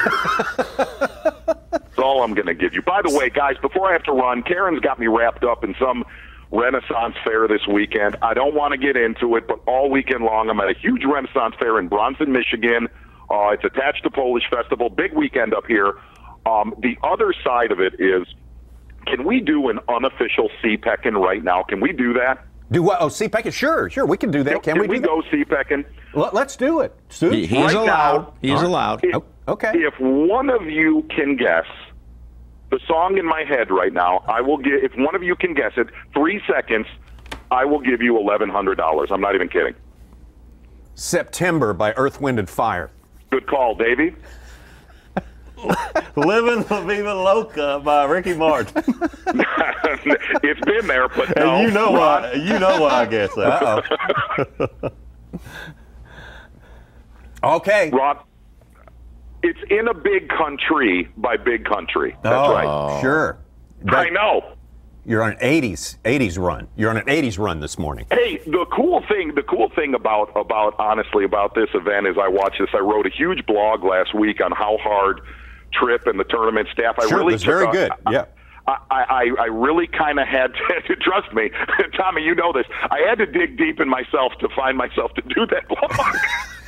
Now don't say that. Don't ruin the whole thing by saying that. Come on. Now you're negating it. It's like, here's the thing. Watching how little Tripp worked on stage yesterday, I take back the entire blog. do something nice like that, and then you say, oh, I got to take a shower. That was awful. So bad. That's so awful. Hey, are you going to be doing the broadsword competition, the tournament there at the Renaissance Fair this weekend? I know you're big into the broadsword. Tommy, what we're doing is we are actually in the ground in a pit, stuff that you and I have kind of goofed around with. I am doing an entire oxen that will feed everybody this weekend. I know. An ox bake. I love that. We've done that dozens of times before on holidays and weekends and stuff like that. That's great. That's great. We miss you so much, Z. Guys, I'm going to be back. Like I said, I've got a couple more of these festivals throughout the rest of the month and June. But trust me, I'll be back in July. And boy, I'm ready. I'm confident in saying the entire house here is ready for me to get back. Oh yeah, Karen's probably cracking the whip while she can, and pretty soon she'll turn you back out. Well, we look forward to that day. Hey, Z, thank you so much for your insights. If you see something else, something we're missing, don't hesitate to call in. I think something we are missing, Tommy, correct me if I'm wrong, you may have covered this, is it Davey Height's birthday? It certainly is his birthday. My. You didn't leave quite soon enough. You can be my hero, baby. You can't take my breath away. Nice. Excellent. That was what excellent. A fine gift. Excellent rendition. Z, thank you so much. We'll be talking to you soon, I know. Good luck with everything else that's going on this weekend. I love you guys. Thank you so much. Thank you. Thank you. Thank you. Love you, brother.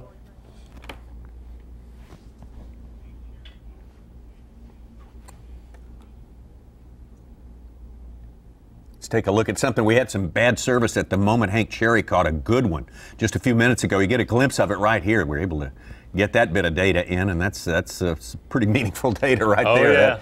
We'll take what we can get for sure. That's a nice one. Brightens up Hank Cherry's picture considerably right there with a fish like that. Brent Ehlers now moved back to the top with the biggest limit so far on this day, 17 pounds and 4 ounces. Yeah, while we were able to talk to Zona there, Brent Ehlers was making some serious moves there with 3 nice fish. Coincidence? I don't think so.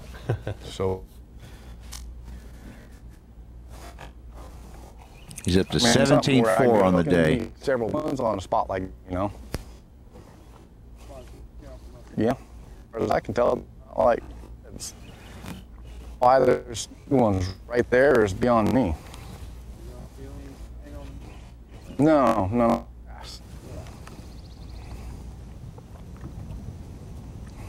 Maybe that's why you threw that to go out. Oh, I didn't get a good hook in it. He's not big. Oh man, my rod got stuck in my life jacket there. Man, you're 0. I gotta throw something slow in there. Picked up a Senko, and now I catch you 2.5. Yeah, 2.8. 2.5. It's rid of a little one, I think.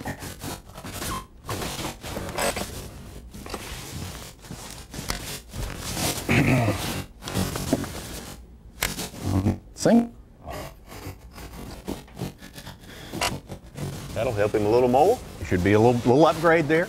I guess the system automatically upgrades if you weigh in all your fish there and release them.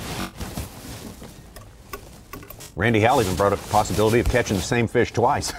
Oh, geez. If you're that good. If you're good. You can do that in a when I set the hook situation, though, for sure. It, there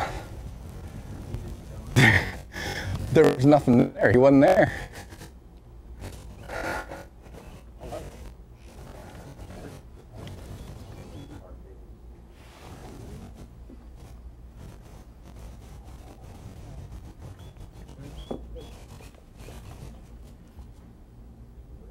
A little tough hearing Brent Ayler there. I'm trying to piece together what little bit I'm hearing. He hasn't moved from where he caught those 3 really nice ones, and I noticed that he was throwing looked like a light Texas rig Cinco there. The other fish looked like a vibrating jig bait, and he's throwing a jerk bait a little bit. And I think he was describing to his judge and his cameraman that it's not an end of a point. He didn't have any idea why those fish are positioned there. When there's so much hydrilla, they don't always just position on the points, and that's probably what Brent Ayler was talking about. The fish are confused because they're just living over this grass and around this grass. There's just so much cover. The wind changing each day will create little current alleys and places that those fish might position that aren't on the tips, the inside or outside edge, the points, the depressions, that sort of thing. But when you catch a 4-pounder or a 5-pounder, you certainly need to make more casts right there. Put your spot lock on or your talons or poles down, whatever the case may be, and make multiple casts there with different baits. And we saw him catch fish on different baits.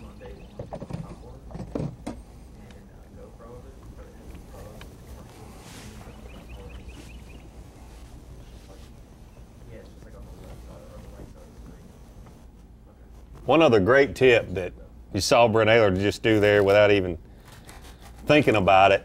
When he set the hook, you saw just before he set the hook, he was reeling. The fish was probably swimming towards him. He was trying to catch the fish to get a good solid hook set. And even with doing that, when he set the hook, he knew that he didn't get a good solid hook set. The best thing to do in that situation is try to make up some ground on that fish where you can get a good hook set. So you saw him try to set the hook a couple times. It's a great take a look at it. Yeah. Most people would have lost this fish. Don't get the good hook set. Fish come up and throw the bait. Watch him there. See him try. He set it again 3 times. You wouldn't see him do that if he knew he had a good hook. Yeah, you just got to get some leverage on him somehow or another. Yep. That's why they call him Big Fish Brent Ayler now. That's right. Starting today. That's right. But high-speed reel is really good when you're fishing a Texas rig, flipping or pitching. So when you need to make up ground like that and set the hook again, you can do it with a high. He's probably using an 8-to-1 gear ratio reel if I had to guess.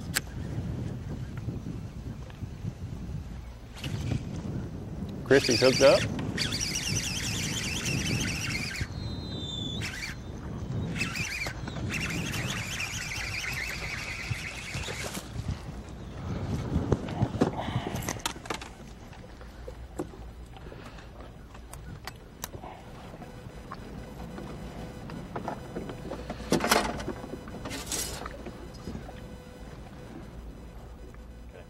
Almost 15.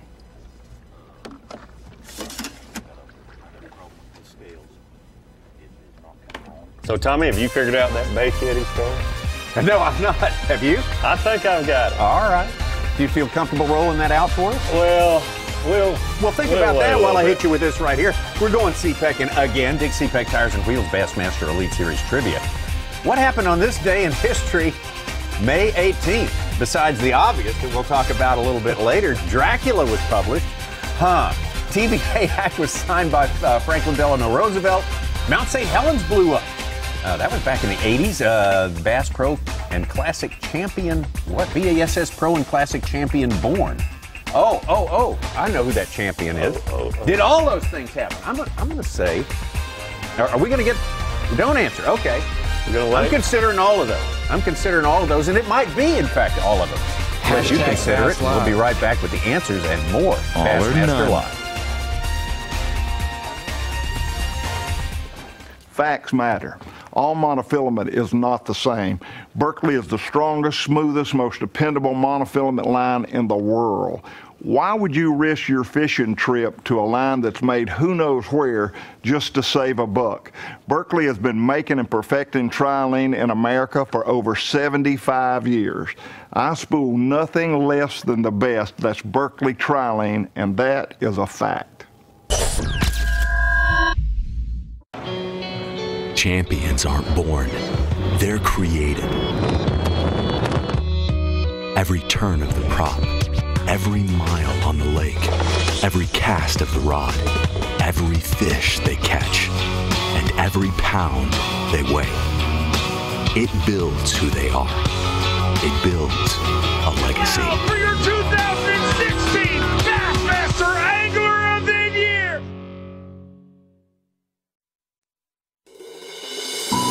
Tennessee, how's everybody doing today? We are excited to get this season kicked off. It all starts here.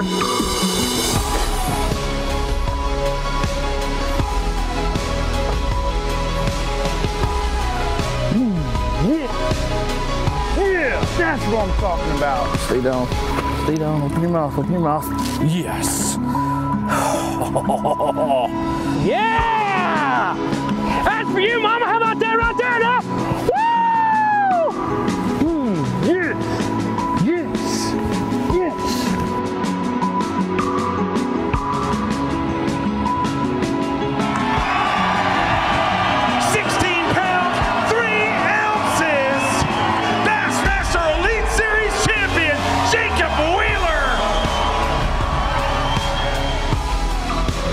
Bassmaster Elite's second event, the 2017 at legendary Lake Okeechobee.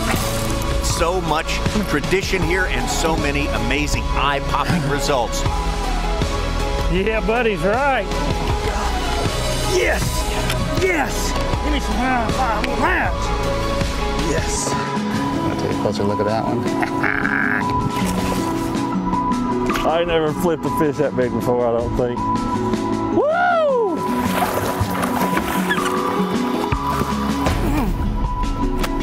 Stay hooked. All right.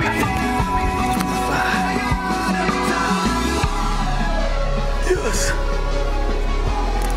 11 pounds, 7 ounces, 11-7, and Timmy Horton becomes a 5-time Bassmaster winner. Yes. Start off with the biggest one. Woo-hoo-hoo-hoo. Woo. That's what this is here. Yep. We get done today with it.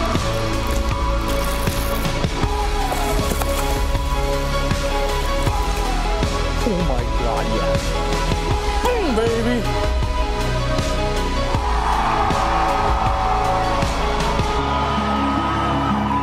Boom shakalaka, giant bass. Good one, big one.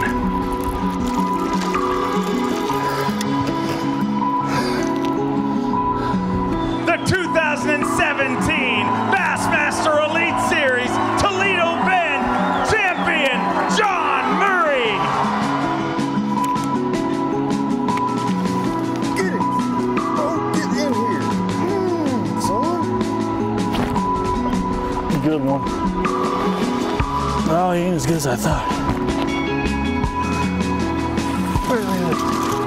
Little, oh. Get in here. Yeah! Yes!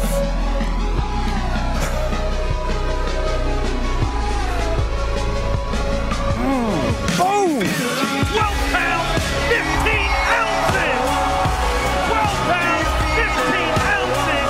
And Dustin Cannell is a Bassmaster Elite Series champion! Mississippi, let me hear you! College Dream to the Elite Series! And Dustin Cannell, a Bassmaster Elite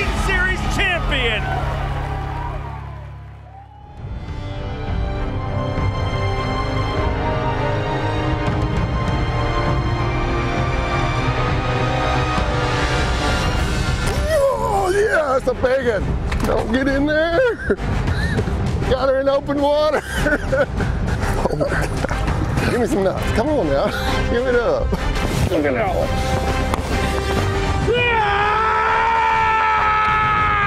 That's a Conroe beauty right there. That is a big one right there. Big one. Big one. Look at that. It's a 10 pounder. 10 pounder. That's a 10 pounder, bro. Oh my God. That's a 10 pounder.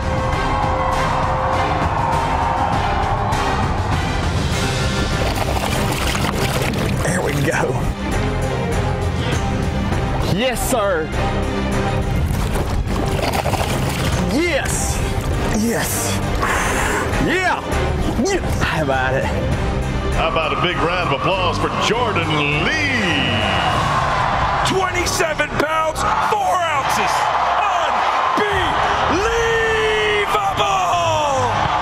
Your Geico Bassmaster Classic champion, Jordan Lee, 10 years ago, sat in those stands, and today he is a Geico Bassmaster Classic champion.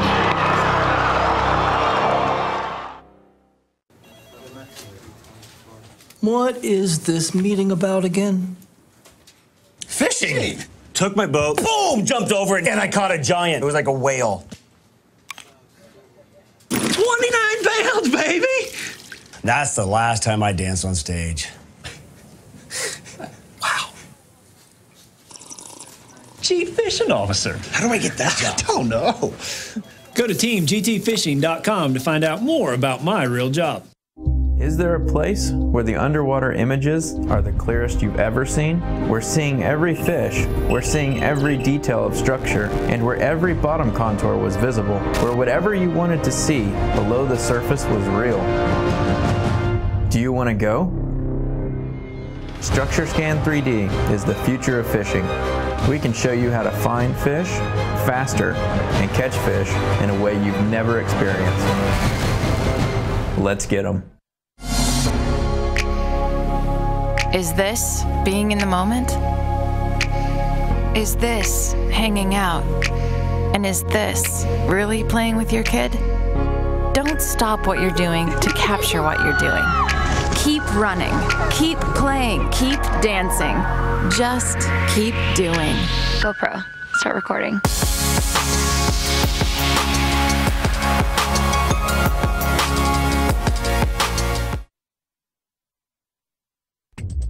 You're watching the Toyota Bassmaster Texas Fest, benefiting the Texas Parks and Wildlife Department.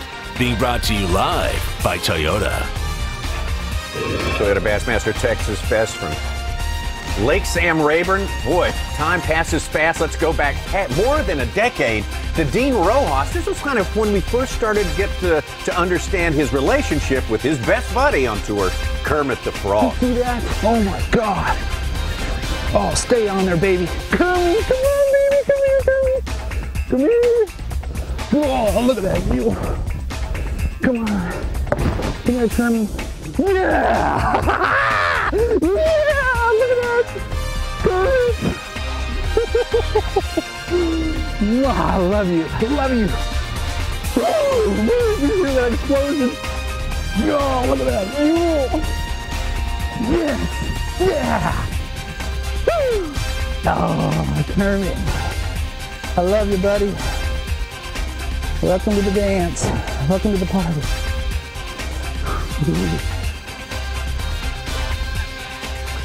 Frogs gets a man excited. That's just, I mean, come on. You got to get excited watching that footage of Dean Rojas all the way back in 2006, the second ever Bassmaster Elite Series event. Let's talk about some more history.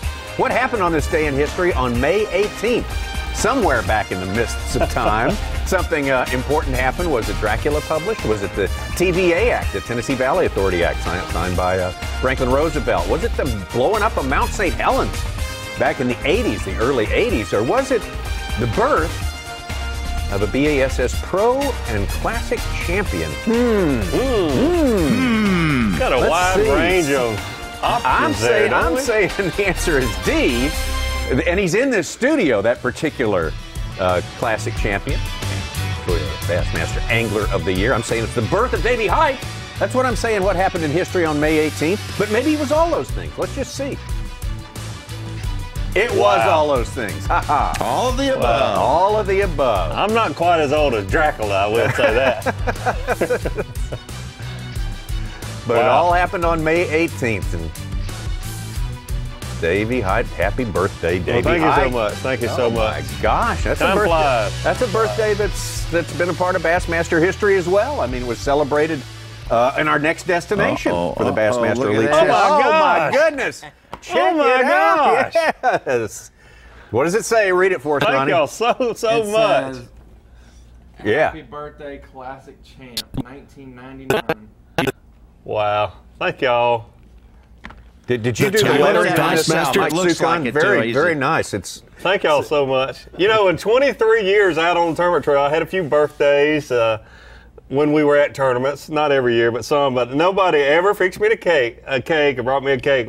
And I roomed with Kevin, a great guy, but he never brought me a cake. Maybe there a you lucky go. cookie or two from Sherry. Well, that's your studio crew at work right there. Now, Thank you so Davey, much. That's because we appreciate you being here, Davey Height, man. Thank you so Yeah. much.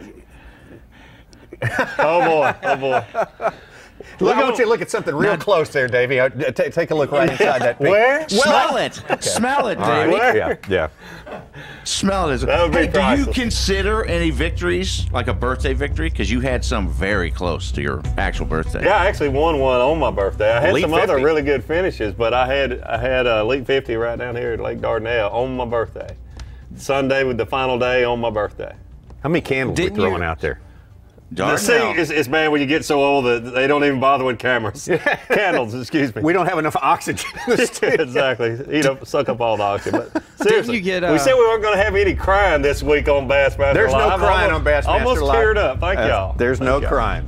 There's no crying. No crying on the birthday cake. Thank you so much. Get back to out on the business. Oh, we'll be on that subject all day long. Happy birthday to Davey Height. And we get cake at lunch. Cake at lunch. We got Yeah. that coming as well. We got big time dessert today. Let's get back out to Hank Cherry here. One of our Rapala 4 Live we're covering. This is moments ago.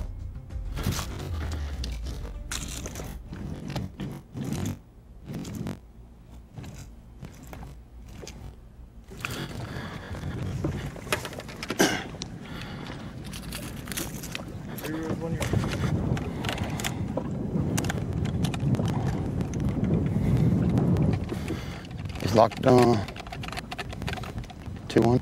2-1, 2-2. You gotta let it sit. This is the worst part. You do. Two.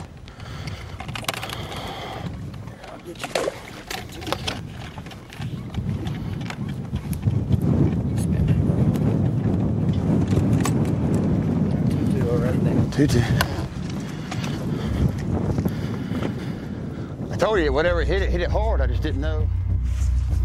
All right, Hank Cherry, another one there, a little bit of a shaky signal there, but another keeper for him as he tries to get himself to a limit there. Brent Ehrler's already got his limit in 2 hours of fishing, lost the lead, fell out of the top 10, and regained it again, and a good substantial lead, maybe bigger than he started the day with. 4.5 pounds. Just what we heard coming in, that lots of small fish. It wasn't going to be able to be a problem to catch a limit of fish, but Brent Ehrler's caught the ones that make the difference, just like he did yesterday. But the 9-pounder certainly did, but he put a couple 4 and 5 pounders in his live well. That's what really gave him this lead back. I'm gonna tell you, I don't know if I can focus with the smell of that ice and I know, cake in front of me. it's, man. Down there, smell it. Yeah. Take a smell it real close. Perfume. Brent Ehrler, interesting, the rotation of different lures he's been throwing out there. It's very interesting stuff today. A good note, I don't know how many folks were watching earlier when he caught those quality fish. He's right there. He hasn't moved. He was moving around a lot this morning, and I couldn't agree more. Once you start catching 4 and 5 pounders, hunker down there, and he's just started throwing a variety of baits, and he's been able to catch fish on several different baits just right here in this one spot. He's dug in here, and again, like you say, Davey, he's caught most of his fish right in this area here, although Mark Zona says he claims he's going to have to move around. He's going to have to jump at some point and get to another spot, kind of keep ahead of everything and keep everything on the lake honest. That's a good way to put it. Mark Zona laying it out for him. He talked to Ayler last night. Here's what he caught today. This is the way it's laid out.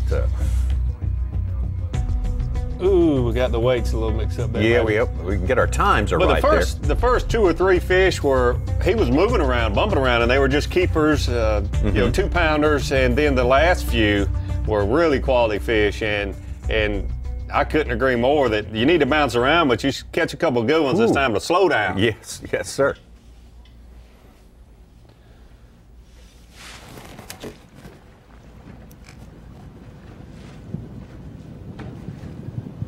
I hope we get the little coverage with Octafo. We haven't been able to watch him yet this morning. We got a raffle of 4 live cameras with him, but haven't been able to. He and Jason Christie are 1-2 angled a year coming into to this event. It's important stuff going on out there, and I mean almost a statistical tie right there for the top spot, within a point or two of each other.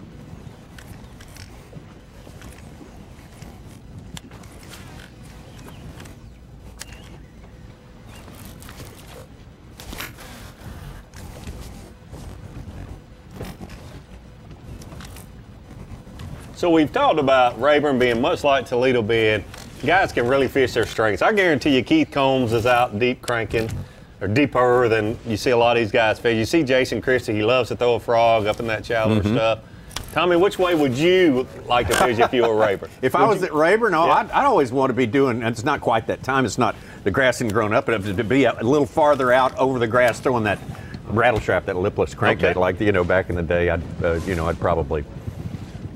And if you wreck truly the area in no time flat, not catch any fish, but that's what looks like the most fun as you think of all those scenes from Rayburn, whipping it through there and hanging up a big one every now and then. Yeah.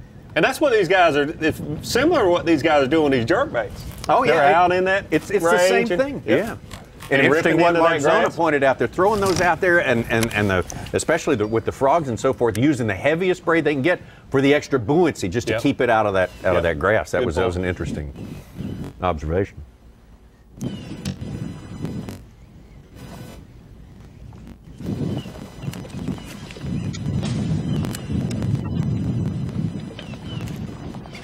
Christie hooked up again.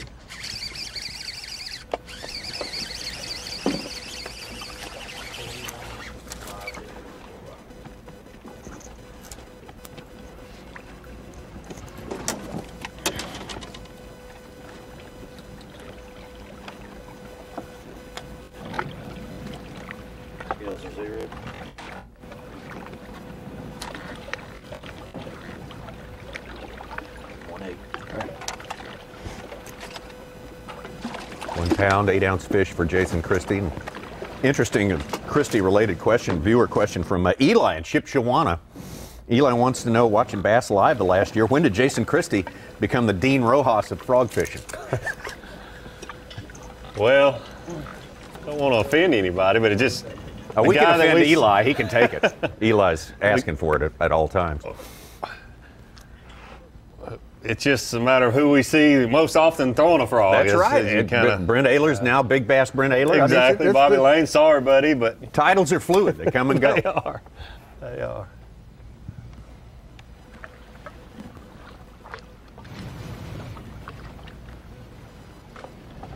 There's old boy Duckett.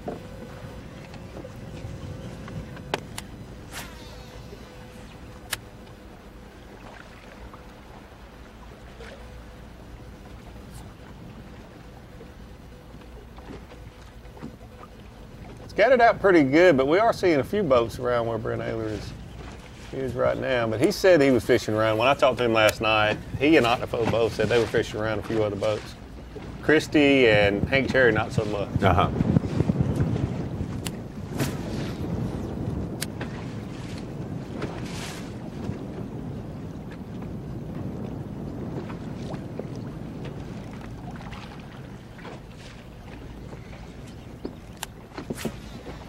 Got a blog in from Craig Lamb. He picked the brain of Albert Collins, a local stick there from Nacogdoches who always fishes. Sure, yeah. And he says the offshore bite just hasn't happened yet. And he says once the offshore guys get dialed into that bite, it will likely improve this week. But he says there's a secret deal he can't even divulge about the shallow water bite, and we'll get to that later, I'm sure. Oh, you mean we'll divulge it later? Is that what you're saying? Yes, we will. Yes, we will. You just unearth said we that. can't divulge it. Not yet. Oh, later. Okay. I was about to say, don't Very call the unique secrets that you're not pattern. going to divulge. It's involving in shallow water, he writes, and he can't disclose that because one of our leaders is doing it. So they're not watching. He can tell us. Yeah, they can't watch. They can't.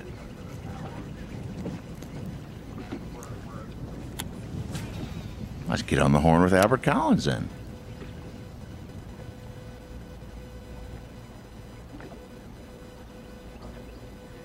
Smooth. In talking to the different pros last night, one thing several of them said was timing, because obviously the big dilemma here is not catching fish, but catching quality fish. Mm-hmm. Timing when those bigger fish bite, and Ronnie Moore has really amazed me this year with stats on a particular 30-minute span throughout the day where you will see a lot of fish, quality fish caught, and it's really crazy to see how that happens each and every tournament. But if you don't know when that time frame is going to be in your day, well, you want to be on your best spot that you can be all the time, but you've got to bounce around. So it's when Brent Ayler talked about the fish are confused and it's confusing to try to fish them, it certainly can be with these fish so scattered throughout this vegetation. It's interesting you say that, Davey. The day one action from Brent Ayler, we saw how many fish he's caught in a row. If he catches one, it seems like he catches a couple real quick. Yesterday, he caught 6 fish. He caught 6 fish in 30 minutes. And 3 of those were ones he ended up weighing in, Wow. his best 5. So, and that was when he was catching those 2 3/4 to 3 1/4 fish. He caught like 6 of them and, kept 3 of them.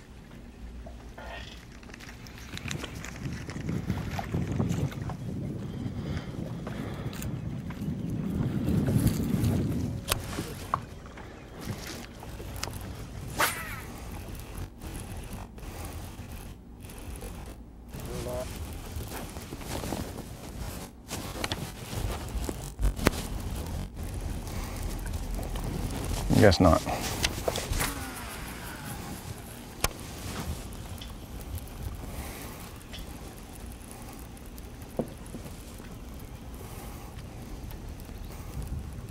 One thing you talked about earlier, Tommy, you were talking about how the future of Sam Rayburn's bright and about how many fish are in this fishery and different things. Craig Lamb had a blog post yesterday saying that since it was impounded, this lake, in 1965, a total of 19 million Florida strain largemouth bass have been introduced to this fishery. And all those stockings have occurred since 1994. So within the last, 23, 24 years, there's been a lot of stocking done. 19 million's a pretty... Yeah. Yeah. Pretty impressive number there. We thought 1,000 fish catches after day one was impressive, but that's not even touching the radar of how many fish are in this fishery.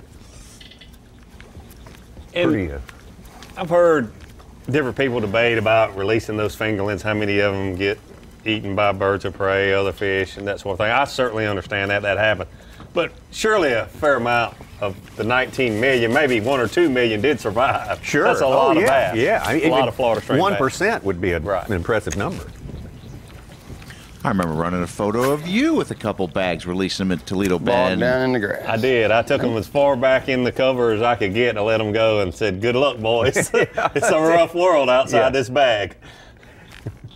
3 words, birds of prey. Yes. Keep that in forefront.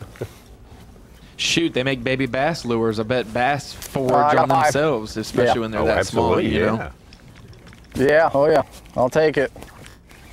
Which is wild when you think about a bass guarding fry and protecting fry, and then like 5 minutes later they'll be like, oh look, and then they eat somebody else's fry, or theirs. Yeah. Time to leave home, boys. Oh, I'm so tired of guarding fry. Oh, it's lunch. Oh, there's a bass right there. Yeah.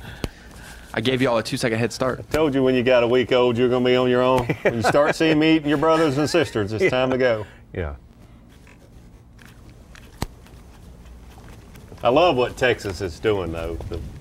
This tournament is great, but what they've they've learned and the way they are releasing these Florida strain, how good it is for the local economies and not spraying all of this vegetation. I'm sure there's some few types that they still spray a little bit, maybe the hyacinth some, because it's so invasive. But they are certainly doing a good job finding that happy medium.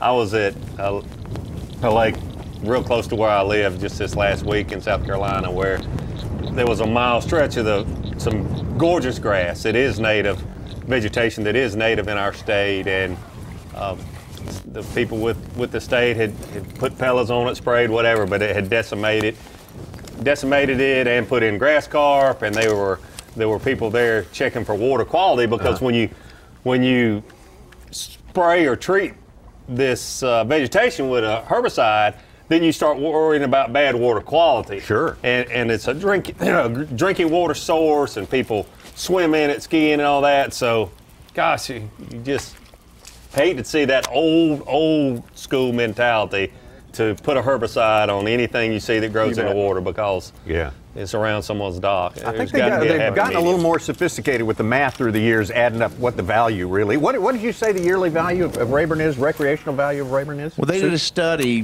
back in 2008, a couple biologists and whatnot, that got everything, $46.7 million annually value to that area, that fishery, Sam Rayburn.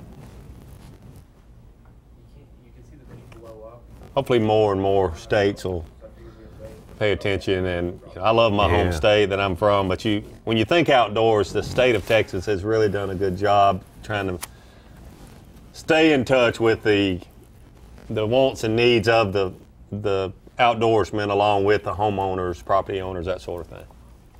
And really some high-profile projects that really shine a spotlight on bass fishing, like the genetics program associated with the Sharelunker program. And we'll talk about that later in our day, later in our broadcast. So impressive, and just what they're able to do to make these lakes really sort of superstar places for guys who want to do what people do when they go, but they want to catch a big one. Yeah, I talked with Dave Terry of the Texas Parks and Wildlife. He's the chief of inland fisheries management and research, and he was telling me about, they quantify the fishery with 46.7, and they can go to Corps of Engineers or whoever and detail, what to do and what not to do. They can say, hey, well, don't affect our fishery.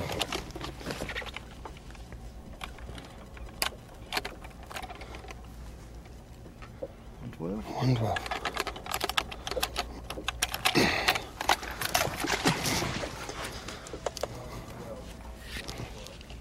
Putting 112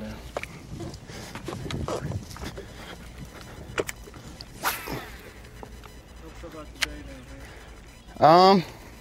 Well, business is picking up. I caught a 6 3/4. Lost one because Wes jinxed me. It was about 3.5, I guess, and then I had one good swim bait bite that I missed. But other than that, it's going right along. We got 4. I guess we got close to, 12 pounds. But like yesterday, we got plenty of room for improvement.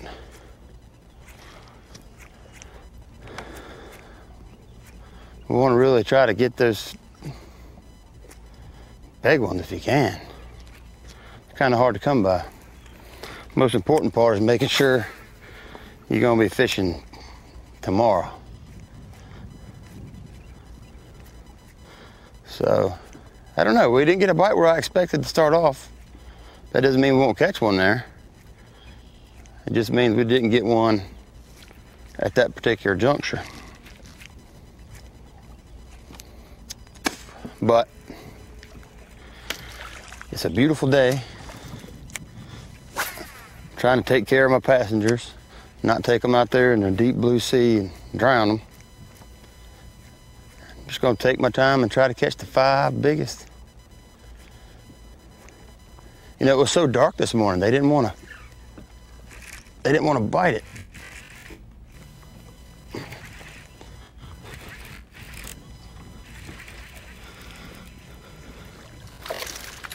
$5 pounds of grass, 1 pound of bass.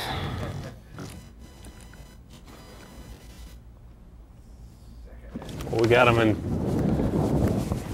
It's both catching sides time. of the screen. It is Yeah, catching buddy. time. Looks like it could be a good one for Ayler. Yeah, buddy. Another good one. It's a good one. When a guy that caught a 9-pounder yesterday say it's a good one, we need to watch it for sure.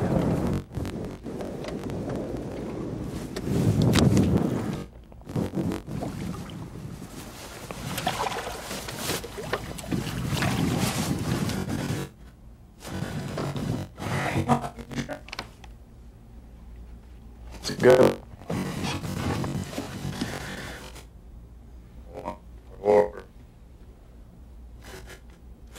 And he got a mouthful of lucky.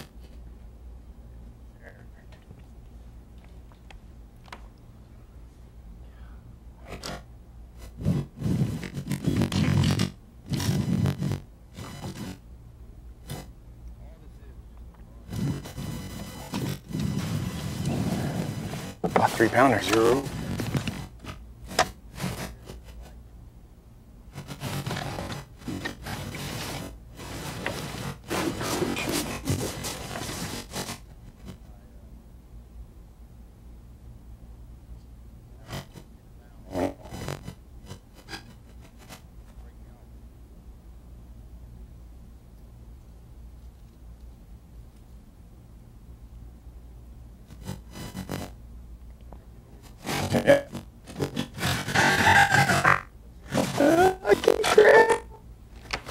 Big one. That one's been good.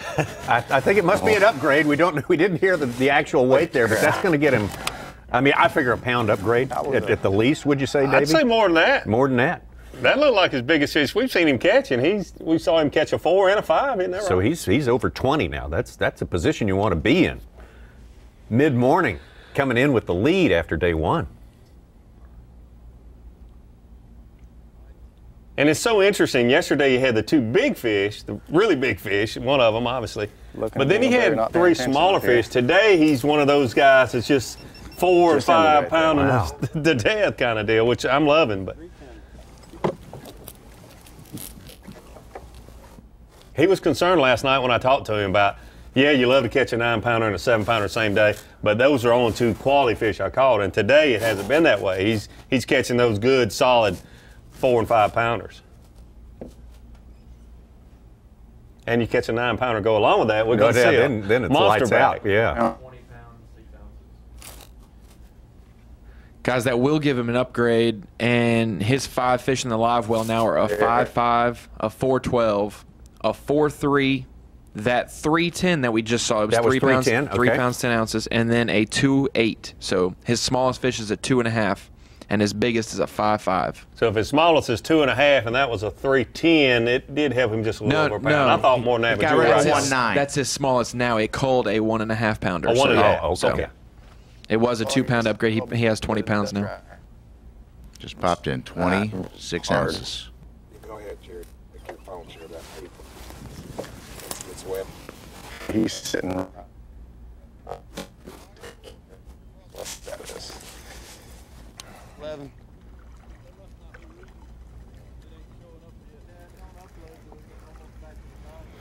Nah, West said he ain't putting none of them in.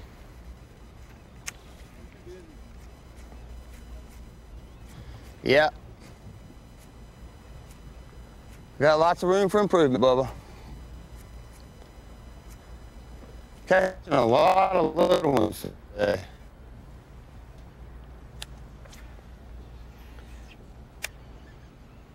Not. Look at that size. Dinner.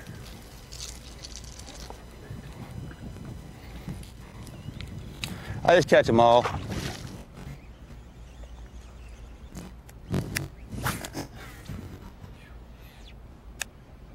If you're Hank Cherry, do you stick with that? With his pattern and his bait? His pattern is bait.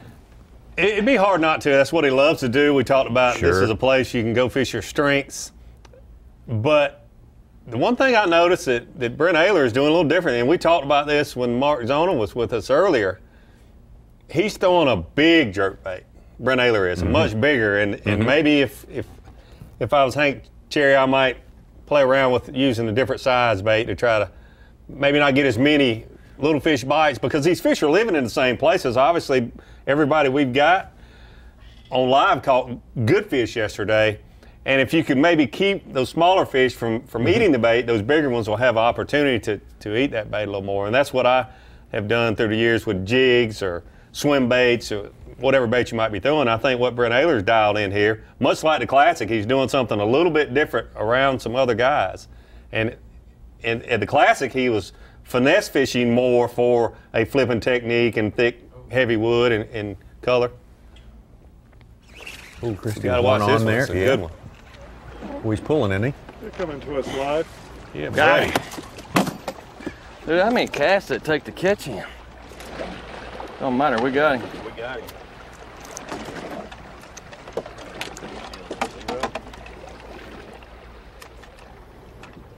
I needed that one because I'm fishing a lot in the wind, and well, you lift his tail up off the floor. 4 or 5. Oh, hold on. 4 or 5.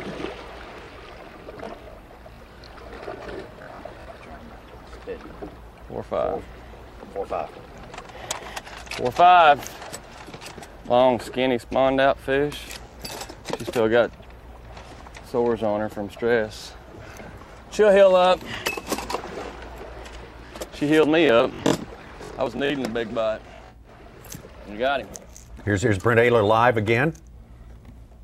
Good one for Christie. Oh, sorry. Well, I'm glad I didn't cast. Thanks, sir.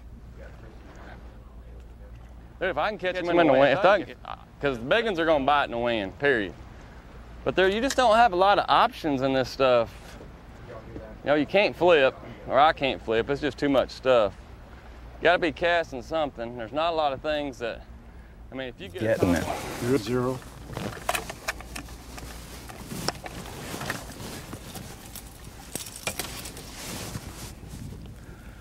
$3.8. $3.8. 1 pound. That was another pound. Well, he's really going, making that lead. Even when Christie makes a move, Ayler will go right back and counterpunch him. Brent Ayler totally in control of this tournament right now. He started the day with the lead, and look, he's extended it as he goes on after falling out of the top 10 early on today. And man, if he can keep up this pace right here, Brent Ayler's going to be, well, a tough force to deal with for the rest of this 108 anglers who are out there today trying to make the cut to, is it 51 or 52? 51. 51. We'll take it down to 51 after today, but obviously there's plenty more fishing on the way. We'll be right back. The Toyota Bassmaster Texas Fest, benefiting the Texas Parks and Wildlife Department, is brought to you by Shell Rotella, Yamaha, Triton Boats, Toyota, Power Pole, and by Skeeter Boats.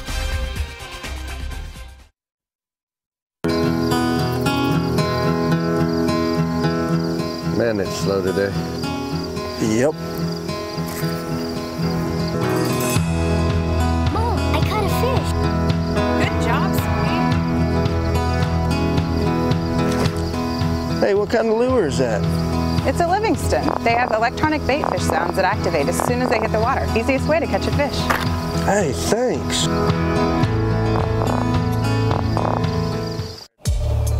If you love bass fishing, then show your support by joining B.A.S.S today. Since 1968, B.A.S.S has been serving bass fishing enthusiasts with information and tournament coverage that make you a better angler. When you sign up today, you'll join over 500,000 outdoorsmen who love bass fishing.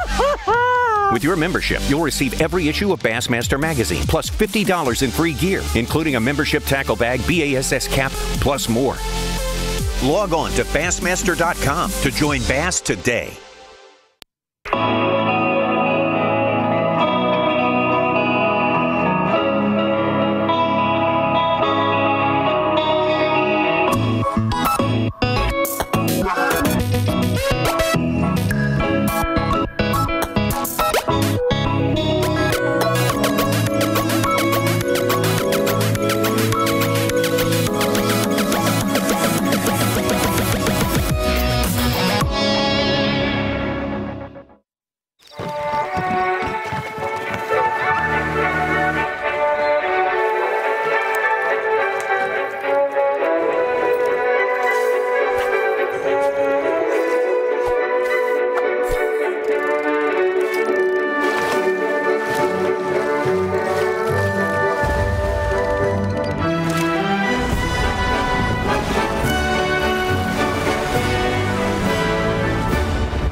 Whether you're trying to figure out how to replace your rotors, change your oil, or install a new air filter, we know you've got a lot to think about.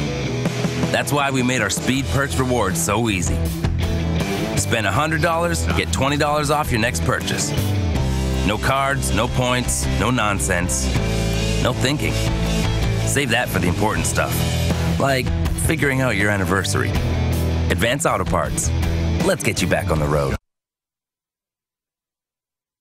You're watching the Toyota Bassmaster Texas Fest, benefiting the Texas Parks and Wildlife Department. Being brought to you live by Toyota. When we finish our fishing today, we'll be exactly halfway through the 2017 regular season. Halfway through it, we got 4 events after this one. We'll take you up north for 3 of them. That's to end the season. But before that, one more tournament here in the southern climes, if you will. Lake Dardanelle and the Arkansas River. Russellville, Arkansas, June 2nd through the 5th. Coming right up. We'll be here before you know it. A place where our man Davey Hyde celebrated a birthday victory back in the days of the old Elite 50 series. So we got a lot of good memories going into Lake Dardanelle. It should be a hotly contested one out there on the Arkansas River. Let's take a look at our power pole replay of the day. Look at this one from Jason Christie. That's a way to start. On live.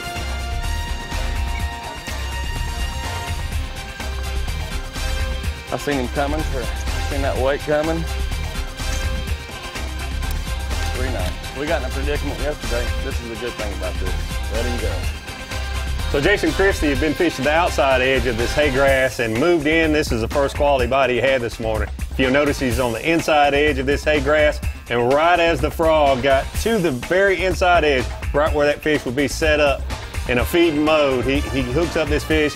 And really smart here, when that fish got him hung, really stuck in the hay grass, he went to the fish and lifted the fish straight up instead of trying to pull the fish. And he talked about it so many times. People will try to just force that fish to come to the boat instead of you going to it, and you lose those fish. So, great fish, and he certainly helped us out with some fish landing tips. Absolutely. Everybody should take note of that. If you can get to them, go get them.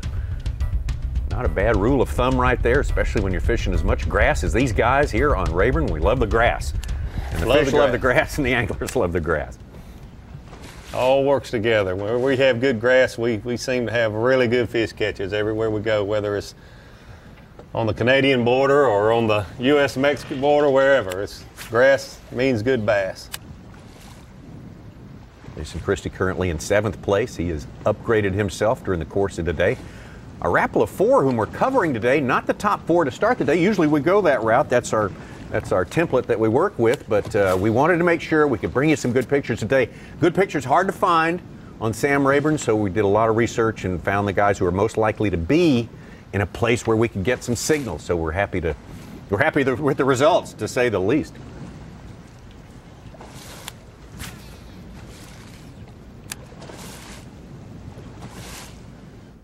And we'll have to go with our top 5 probably tomorrow, and we'll go with our top 5 on Sunday. But today we bent the rules a little bit, and not to slight the guys who were in the top 5 today, but we'll be on them a little bit later in the tournament. Let's take another Triton on the line telephone call right now. We get out to Dave Mercer. All right, Dave Mercer out there. Are you fishing, Dave? Is that what's going on here? What's happening? Well, it's Texas Fest. I mean, you have to fish, guys. I'm not just fishing here today, but I'm fishing with the one and only Dave Terry from Texas Parks and Wildlife. And pretty fitting that we're fishing here today, because the whole history of this event, I mean, this is the 11th version of this, the next evolution of the Toyota Texas Bass Classic. But this whole event was dreamt up on a fishing trip, you know. Dan Friedkin from Gulf States Toyota, also a Texas Parks and Wildlife Commissioner. Donato Ramos, Texas Parks and Wildlife Commissioner, went fishing with a guy we all know and love, Kelly Jordan, and they dreamed up this event, Dave Terry. And we were just talking about it. I mean, to see all these Elite Series pros now competing in this event, 11 years in, $2.5 million has been raised for Texas Parks and Wildlife. How amazing is that?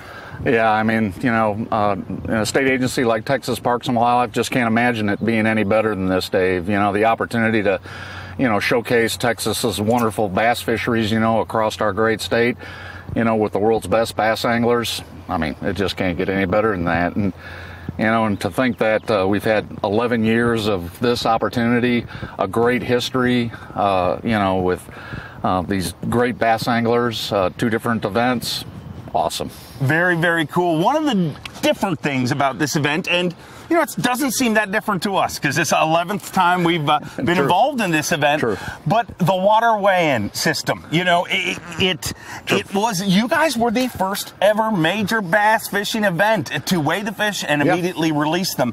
Why did you do that? I mean, what was the need to do that?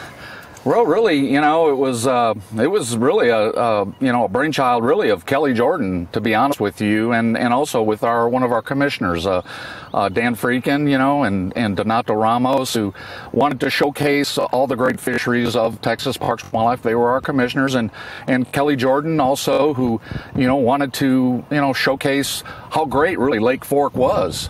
Lake Fork, you know, as everybody knows, the original home of the event. The original home of the event is managed with a 16 to 24-inch slot limit, and having a tournament, you know, in the traditional sense, you know, with a stage weigh-in just really wasn't possible at Lake Fork. So we really had to reinvent a new tournament format in order for you know, for the professional anglers to come to Lake Fork and to showcase Lake Fork what it really was. And as it turned out, by the time from 2007 to when we went back to Lake Fork in 2014, what did we show in 2014? It was the home run derby of professional bass fishing. I mean, that's right. Multiple 100-pound bags. Yeah. I mean, Keith Combs set an all-time record. It was insane. But, you know, I said this is a fishing trip, so we need to get fishing as we continue this conversation. And guys, I found us a little hidey hole. I am at a Loving Toyota, and my good friends at Loving Toyota here, they have a little hidey hole, so they've allowed us to come fish here. And I'll be honest, I mean, me and Dave Terry have caught a couple already here this morning. But who caught the first one, Dave? Dave Terry caught the first one, and that, my friends, is what we call sponsor fishing. For those of you just getting into the fishing world, you want to sponsor fish every once in a while, and what that means is you let the sponsor win. And Dave Terry, Texas Parks and Wildlife, you are definitely one of the benefactors of this event. Tell me about this as we fish here today. Where does the money go? I mean, $2.5 million. You guys do an incredible job with everything that you do. I mean, around the world, people will say it's the gold standard of wildlife management. But that $2.5 million has been raised this event. Where'd it go? Well, a lot of that has to do with, you know, the vision of our department and the vision of our anglers that are participating in the event, is to take those funds and invest them in programs to create new anglers in our state. So that's exactly what we're doing. We're investing it into a program called Neighborhood Fishing, which creates new anglers in our major metropolitan areas. What we're doing is putting the money into stocking fish into small impoundments and encouraging youth and families to get involved in fishing. And right now in that program, we have about 100,000 participants that are fishing on 18 small lakes and public parks in our urban areas. And about 50,000 of those participants, or about half, are kids or adults who are new to fishing. So this program with anglers are creating new anglers in our state. I mean, how good is that? That is pretty incredible. Another great program you guys work on that has been, you know, duplicated. I'm seeing that a lot. You know, the catch weigh-in, we know that that's spread around the industry since you guys started. But another thing that a lot of people tried to duplicate in different states, and thankfully they are because it's a very successful program, is the Toyota Sharelunker program. Tell me how that works. I mean, the Sharelunker's over 13 pounds, correct?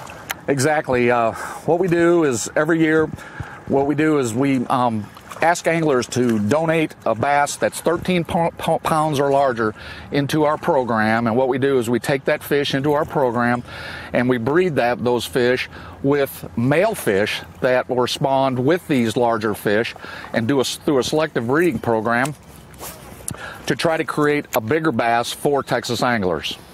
What's really cool, Dave, is this year anglers caught 2 fish that were daughters of previous fish that were donated back in the early 2000s, that were certified as being fish that were actually daughters of fish that were donated from previous years.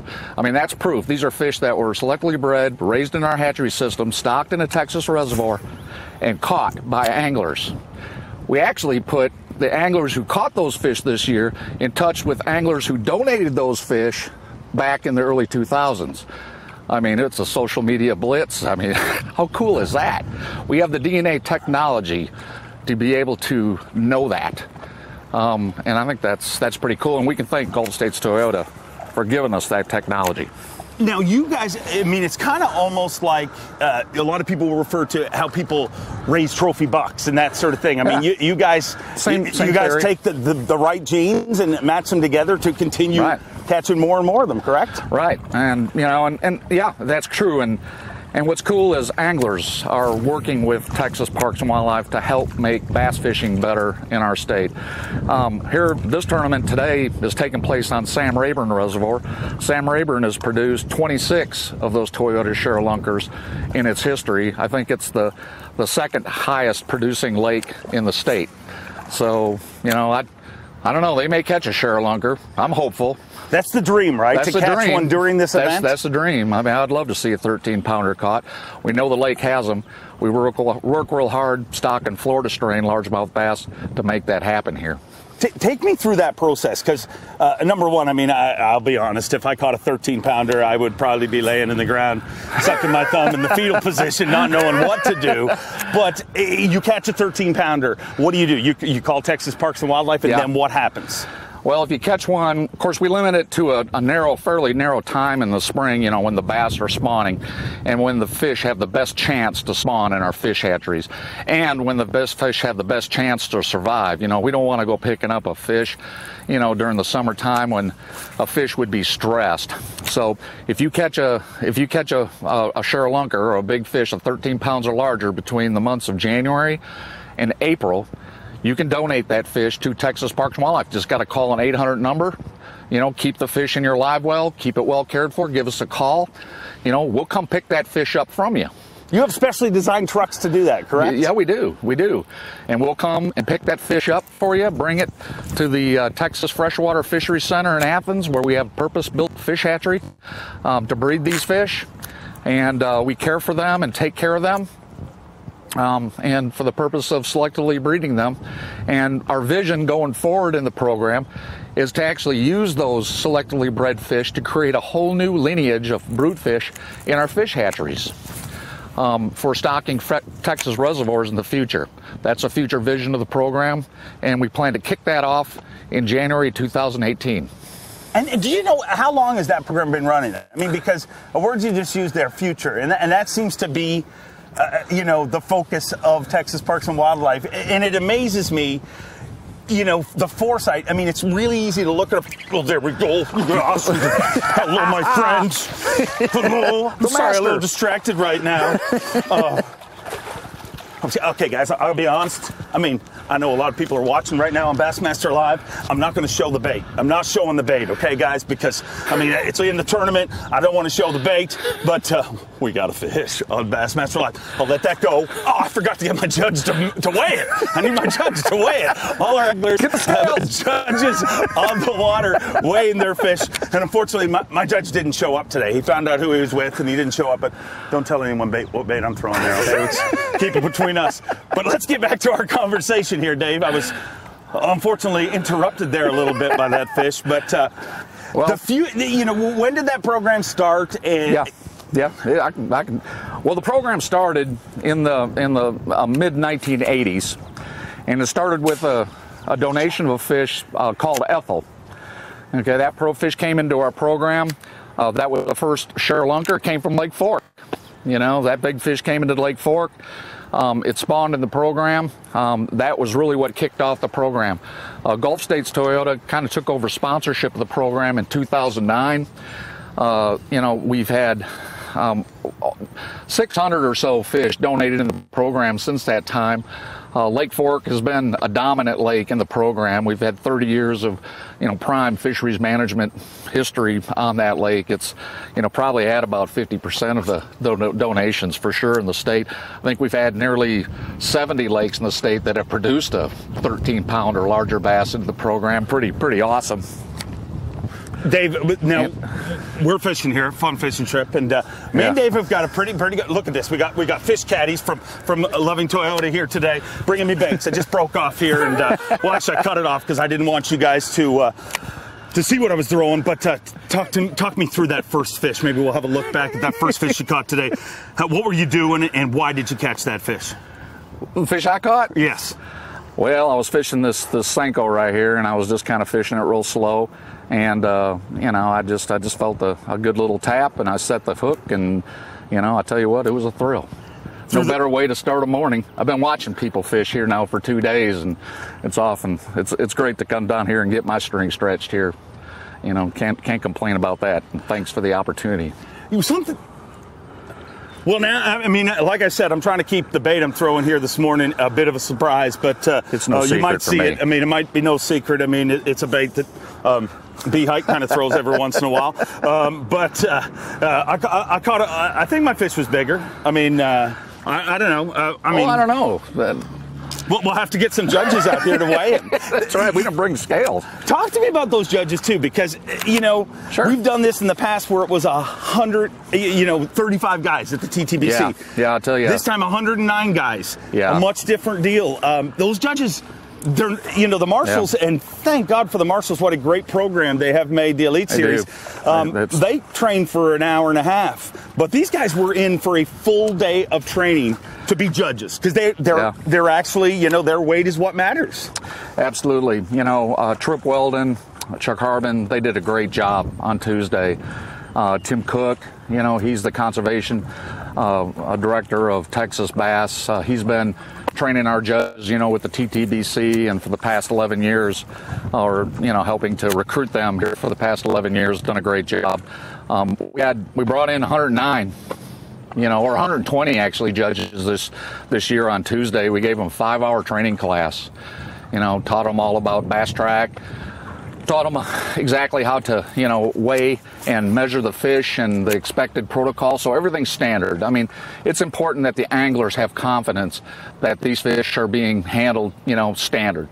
That's premier of importance. I've always told, when I've spoke to the judges, I tell them they're really the heartbeat and the backbone of the tournament. Everything kind of rides on those judges, and I believe that the anglers have confidence in those guys, and so we put a lot of hooked up on the drop. Sorry, you gotta finish your story. Finish your story. I got a limit working here, guys. I got a limit working here. I mean, if you can back up, camera guy. Easy. Ain't nothing to see here. Ain't nothing to see here. Ain't nothing to see here. Ain't nothing to see here. Now, so basically the story is they catch the fish. This whole event is a celebration of Texas Parks and Wildlife, and it's all about taking care of the fish. It is. So they'll catch the fish, as I just did right here on TV, and they will weigh that fish and immediately put the fish back.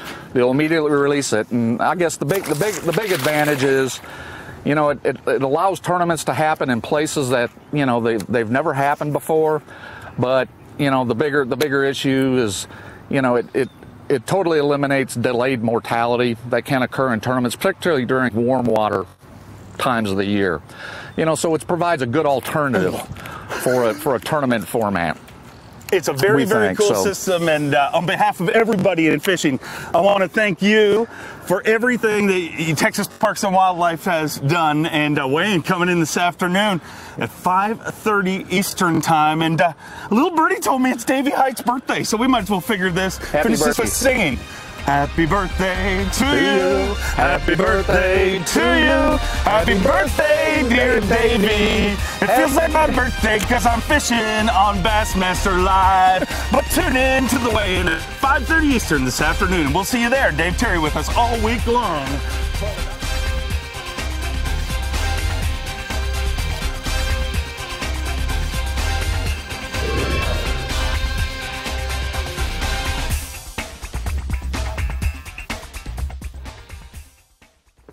Facts matter.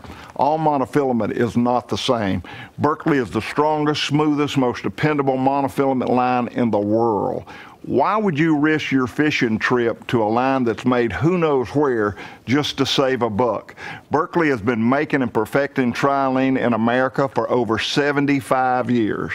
I spool nothing less than the best. That's Berkley trilene, and that is a fact. Champions aren't born, they're created.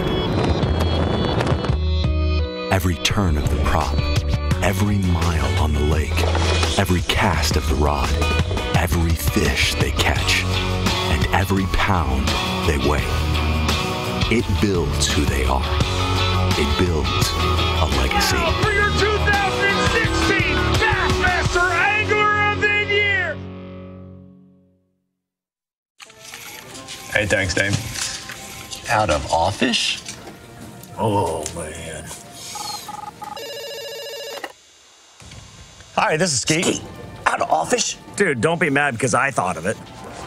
What? I gotta go. I got someone on the other line. Go to teamgtfishing.com to check out my real job. We're supposed to be working! I am working! Is there a place where the underwater images are the clearest you've ever seen? We're seeing every fish, we're seeing every detail of structure, and where every bottom contour was visible, where whatever you wanted to see below the surface was real. Do you want to go? Structure Scan 3D is the future of fishing. We can show you how to find fish faster and catch fish in a way you've never experienced. Let's get them. Is this being in the moment? Is this hanging out? And is this really playing with your kid? Don't stop what you're doing to capture what you're doing. Keep running, keep playing, keep dancing. Just keep doing. GoPro, start recording.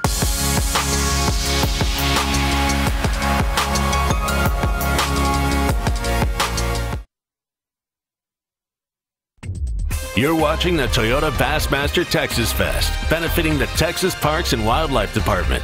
Being brought to you live by Toyota.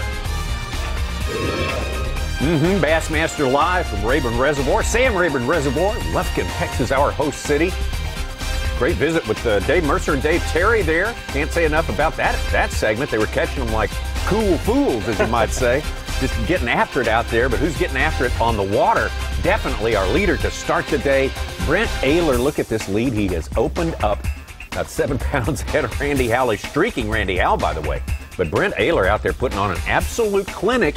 And as you say, Ronnie Moore, right around just almost inside of Hank Cherry, who can't catch anything but little ones. Yes, it's very interesting just how precise, if you can make that same cast seemingly or in that area. Maybe it's a certain grass patch, whatever the case may be, but at least they're doing the same tactic, which shows they've honed it in that area. They certainly have. The only difference you really see in those two is the size of the jerkbait. Let's take a look again at our Humminbird lay of the lake, all 120,000 acres of Sam Rayburn Reservoir here in East Texas, the biggest impoundment within the boundaries of the state of Texas. You can see how our field are laid out there. Hank Cherry and Brent Ayler, as I mentioned, right around the corner from one another right there. And we move up to Mid-Lake. That's where we find the bigger concentrations, especially among our top 12 as it stands right now. And a little spot back there where you find Randy Howell and it's held Swindle and a lot of the top guys throughout the course of this morning. I'd like to take a look at that place sometime on the mat and see what the deal is there. Brandon Polinick right in there, another one of our top guys to start this day with Randy Howell. Cleared out a little bit there. Cliff Pace showing up and moving all the way up the Angelina River there. See Rick Clunn, so forth. Big lake, lots of room to spread out for these guys. Yeah, the Rick Clunn's up north of everyone that we've seen that's doing really well. Similar to Dustin Connell of Ross Barnett, and Rick Clunn certainly made a move today. It'll be interesting to keep our eye on Rick Clunn. Let's take a look at something that happened while we took our short break right there. It didn't take long for this to happen for Hank Cherry.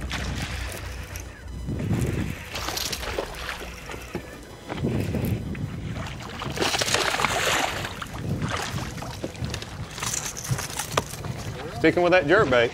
It's a nicer fish than some of them we saw him catch for sure.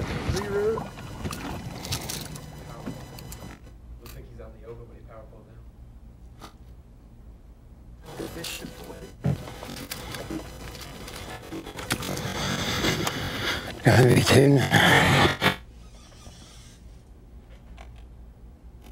So You notice, yeah, go ahead. You notice there that Hank looks like he's way offshore, but we talk about the contour. Sometimes these fish are on the flatter points and the flatter banks, and for him to be able to put his poles down right there, he's not very deep. Also, moments ago, this was Jason Christie. Might have came off. No, he's still got it.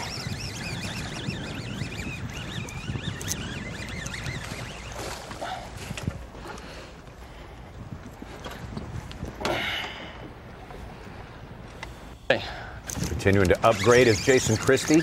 Started the day in 14th place. Earlier moved up to 7th place and keeps chipping away at it right there, Christie. On to something pretty strong That's here. not the bite, but that will take it. You got a battle of the hydrilla against the hay grass to see who's going to win. We like that. Certainly both vegetations that fish like to live in. And you like the old popper.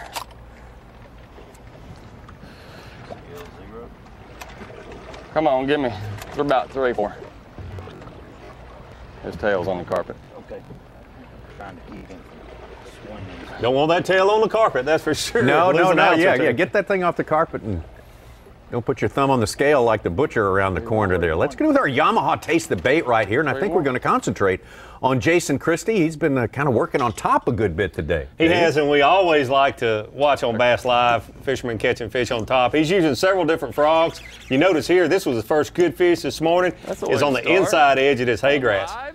Looking at his photos from yesterday, he caught most of his fish on the outside, but because of this wind, it really stirred up the water. He's using frogs. He's using different types of frogs. Some of them are swimming frogs that have action by themselves, and he's also using a walking frog. And just now, we heard him mention that last fish he caught on a popping frog. So it's Jason Christie, hay grass, and frog, different types. And we have seen him go to work with a frog before. We think we've seen him at the Potomac catch him there, and well, he put on a show there, didn't he? Absolutely, and as our faithful viewer Eli from Shipshawana pointed out, he may be the new Dean Rojas.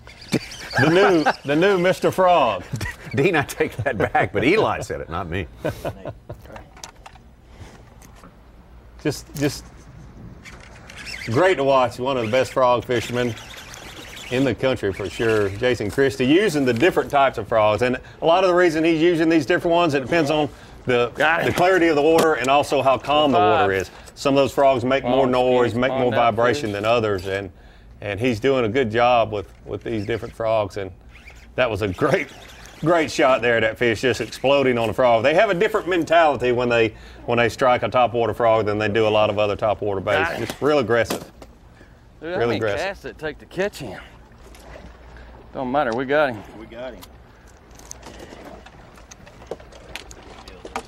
Hopefully I'll get to talk to him as the tournament progresses and find out exactly which frogs he's using. But it's certainly a walking frog, a popping frog, and he's using one bait there, a topwater frog, that he's just reeling across the top of the water almost like a buzz bait. Second day of the tournament, unless it's just brutally obvious, we try to give them the little bit of benefit of a little bit of a shroud of mystery over what's going on there. But as like you say, Davey, as the tournament progresses and Jason stays near the top, if those things come together, we'll know more about it. We'll know some more specifics as we get into future episodes of Yamaha Taste the Bait. And these guys, hats off to these guys for being so courteous to us and letting all the folks watch on Bass Live. There's 3 people in their boat. They've got a cameraman and a judge. Oh my God.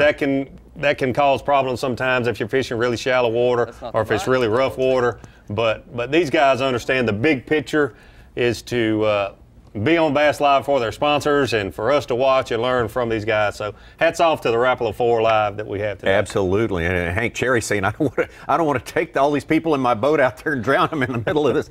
Rayburn can whip up into a frenzy with a little bit of rain. I mean, there's some huge expanses of open water. A little bit of wind, I should say. It can really get rough there. I've certainly got some memories of some big waves on Sam Rayburn. It's a big place, and it can get rough in a hurry. You sit there, look out from the Twin Dykes Marina, and you can see how things can get rolling out there.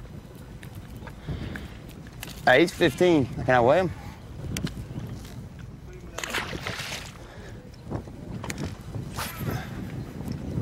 No wind problems for Dave Mercer and Dave Terry there, though. Absolutely. They found a little honey hole there. Was that a shad spawn they were fishing with? No, I think you pointed out what they were fishing. I think he was trying to hide the bait, but what he was really hiding was what, Davey? The green feeder. He was on the feeder. Hey, I don't blame him. If I'm going to try to film a man. little short segment on bass fishing and what a great job Texas Parks and Wildlife are doing, I'd do it in front of a feeder if I had a chance. Even a duffer like me knows that when you get a small reservoir, you look for two things. You look for a water pipe and a feeding machine right there. That's solid gold.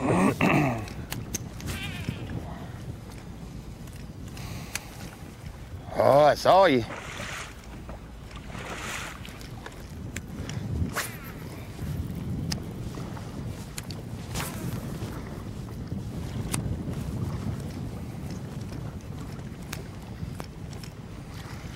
One of them big old heads come up. But first, a word from our sponsors, and I got to eat some breakfast. Donuts. Glazed donuts, the choice of champions.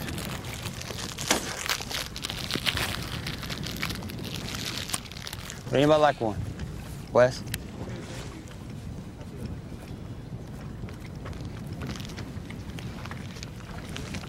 I'll have to admit that's something I was never able to do when they were biting. Stop and eat donuts.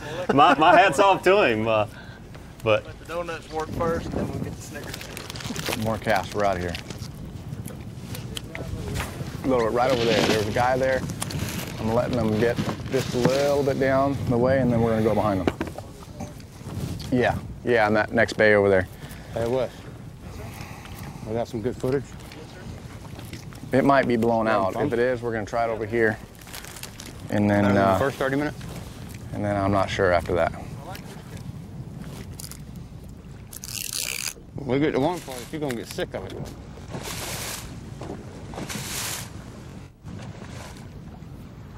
it's a little planning with three people in a boat to make a move. Yeah. Brent Ayler's telling us that he's about to make a move so his judge can get ready. And please move to somewhere we can follow you, Brent Ayler. Yeah, buddy. We throw that out there. Our leaders are playing with injuries. Brandon Palick just pulled into second place, and he like Got a popped shoulder something in his problem, shoulder right? the Yeah. other day, Yeah. Tuesday in practice, and said it's just a real sharp pain. Dropped him to his knees, and he's fighting through that and to climb to second place. Christie, his video of the hook extraction is closing on 900,000 views. Where do you find that? On Bass Cam on Facebook and Shaw Grigsby's, and it's gone viral, as they say. He shook it off pretty well, I would say. He's getting out there and getting the job done today for sure. He certainly is. Such, who was the athlete who said, "I've logged a lot of miles and I've downed a lot of little chocolate donuts"? Who was the athlete who said that? John Belushi, I believe. Right, you're right. It was not an athlete. It was John Belushi playing an athlete on Saturday Night Live. Good. Man, Such is on it. Breakfast of Champions. Yeah, that's a little spoof. Logged a lot of miles and I'm down to a lot of little chocolate donuts.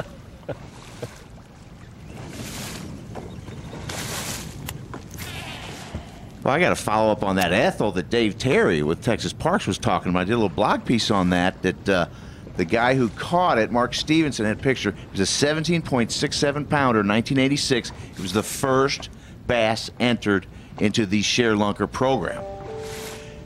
Johnny Morris bought it, or had some kind of deal, and it lived at the Bass Pro Shops in Springfield till it died at age 19. Wow. 19 years old. Man. And they had a memorial service for it, and he donated to the Bunker Lunker where they do their breeding down there in Athens, Texas. Yep. In that fish's name, Ethel. Where was that fish caught? Was that caught at Fork? Lake Fork? It was Lake Fork in November of 1986. Truly incredible to hear him talk about. Now they have the capabilities and the genetic testing to know that they've caught daughters of Sharelunker fish that were double-digit fish. That's truly incredible. That's the first time this year they had two of them, like in the span of 2 weeks. And he was very pointedly thanking the sponsors for stepping up and making that happen, because that's, you know, I mean, I'm sure it's hard to get, you know, traditional sources of funding for learning more about bass, which we really don't know a whole lot about. No, bass. we don't. But if we can get that ball rolling, keep that rolling, I mean, that's going to benefit everybody. Already does. Certainly has. Well, Jason Christie is catching one every 5 minutes. Hooked up again here.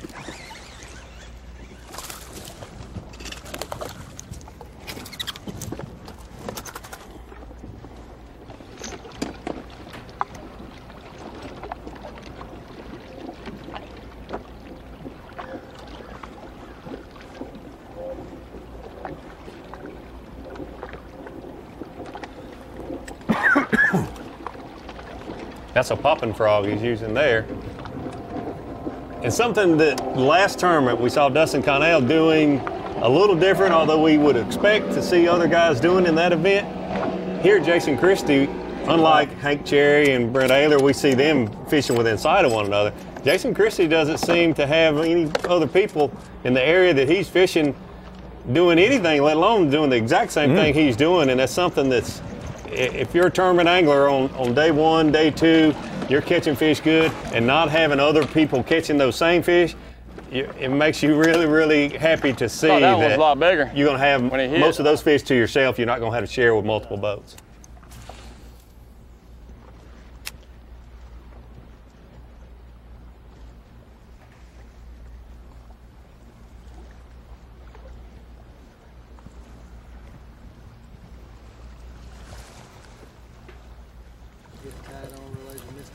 Oh, Brent Ayler made his move, and we still got him. That's good. That is great. I just got something in my head. I got to get it out.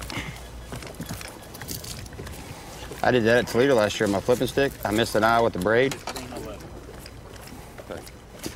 But I was catching so many fish, I was scared to change it.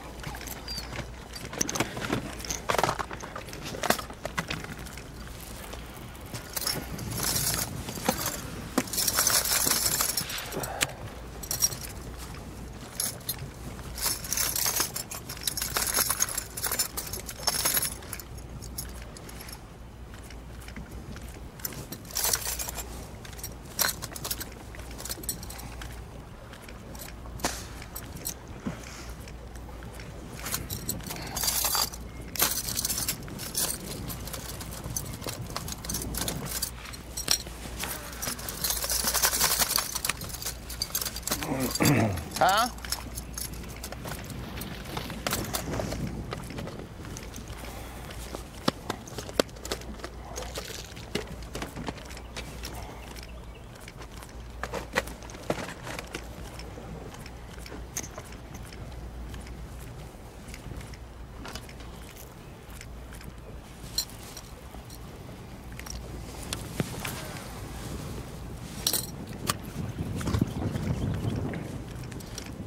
Hank Cherry just caught that one and didn't even ever turn around. He's catching so many fish here.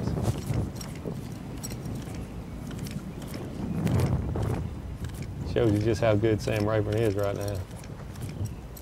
You heard from Zone and all the other people, the advance notices from Rayburn saying, you know, it's 100, can be 100 fish a day deal. Cherry's just almost on that. Yeah, he's track on that right pace. now. Yeah, He certainly is.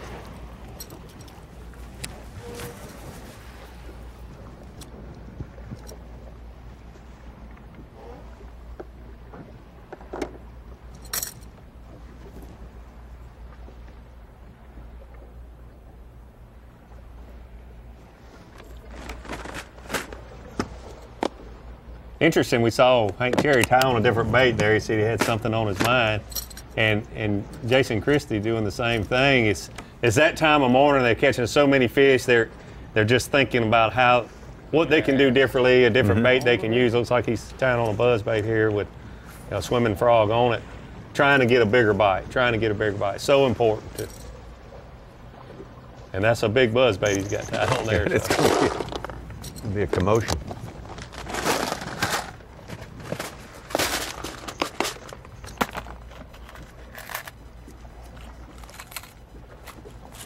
I missed that one. Looks like he's getting a trailer hook out there to go on it. I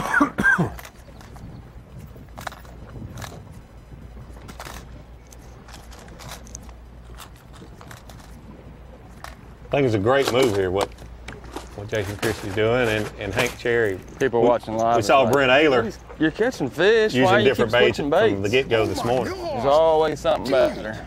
Did you see that? God, he tried to eat a bass. Oh my gosh, that was a big sucker. I don't know if better's the word, just more appropriate for the situation. It came up and hit the bass. Huh? Yeah, he's cut him. Holy camole.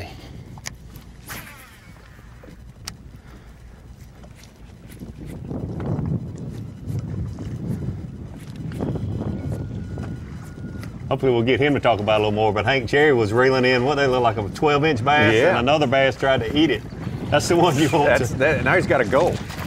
He cannot leave that on and try it again, right? Yep, I was going to say, I'm going to make a waypoint right here.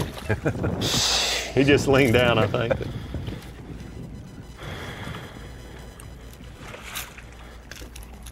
That might give you a clue you need to tie on a bigger bait. Yeah.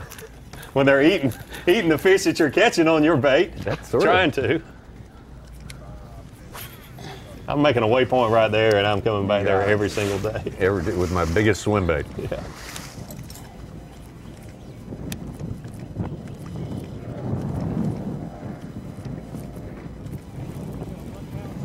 There's that buzz bait. Golly.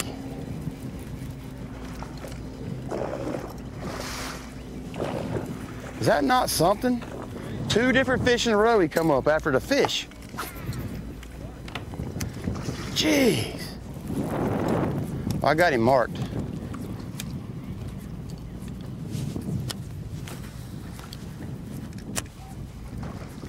I'm tying on a big swim bait right now.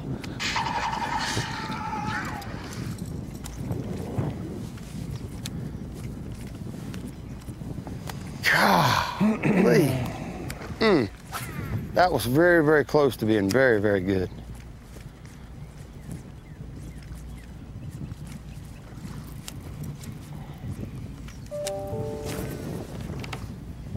We mentioned earlier that when we finish fishing today, we'll be at the exact midpoint of the season. 9 events, and we're halfway through the 5th of those events when we finish today.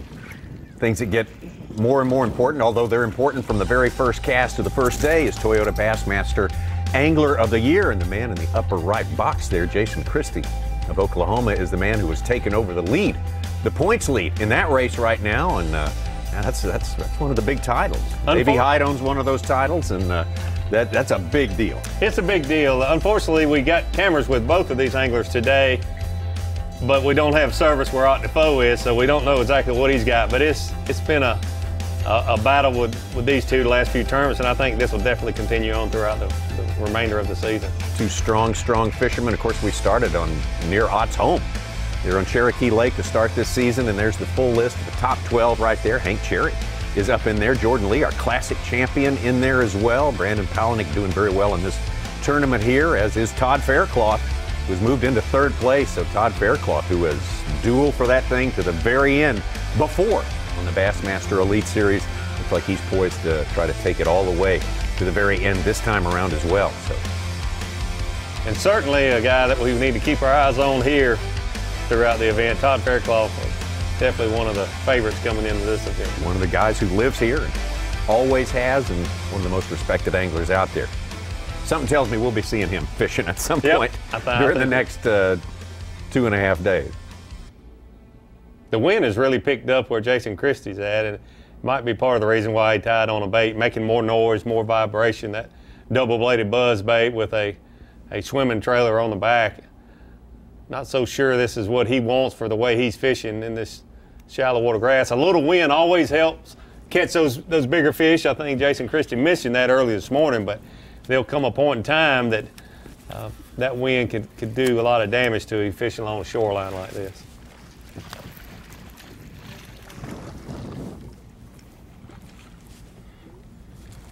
Felt good. Brent Ayler, who has been on fire today, absolutely, yesterday as well.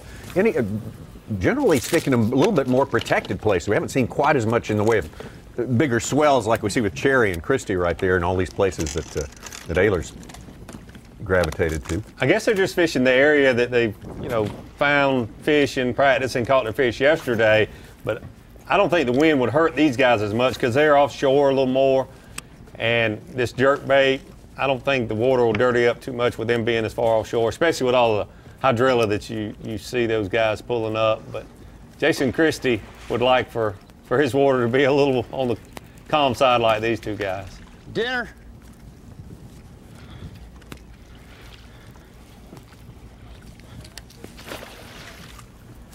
I think that was a white bass. I think Cherry just caught there. Or maybe a big crappie. It looked like a bass to me.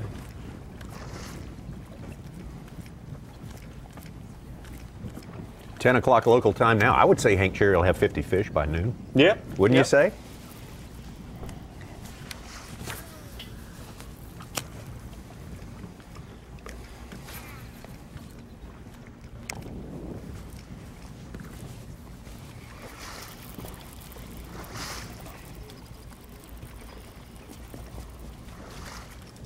I guess you got a boat.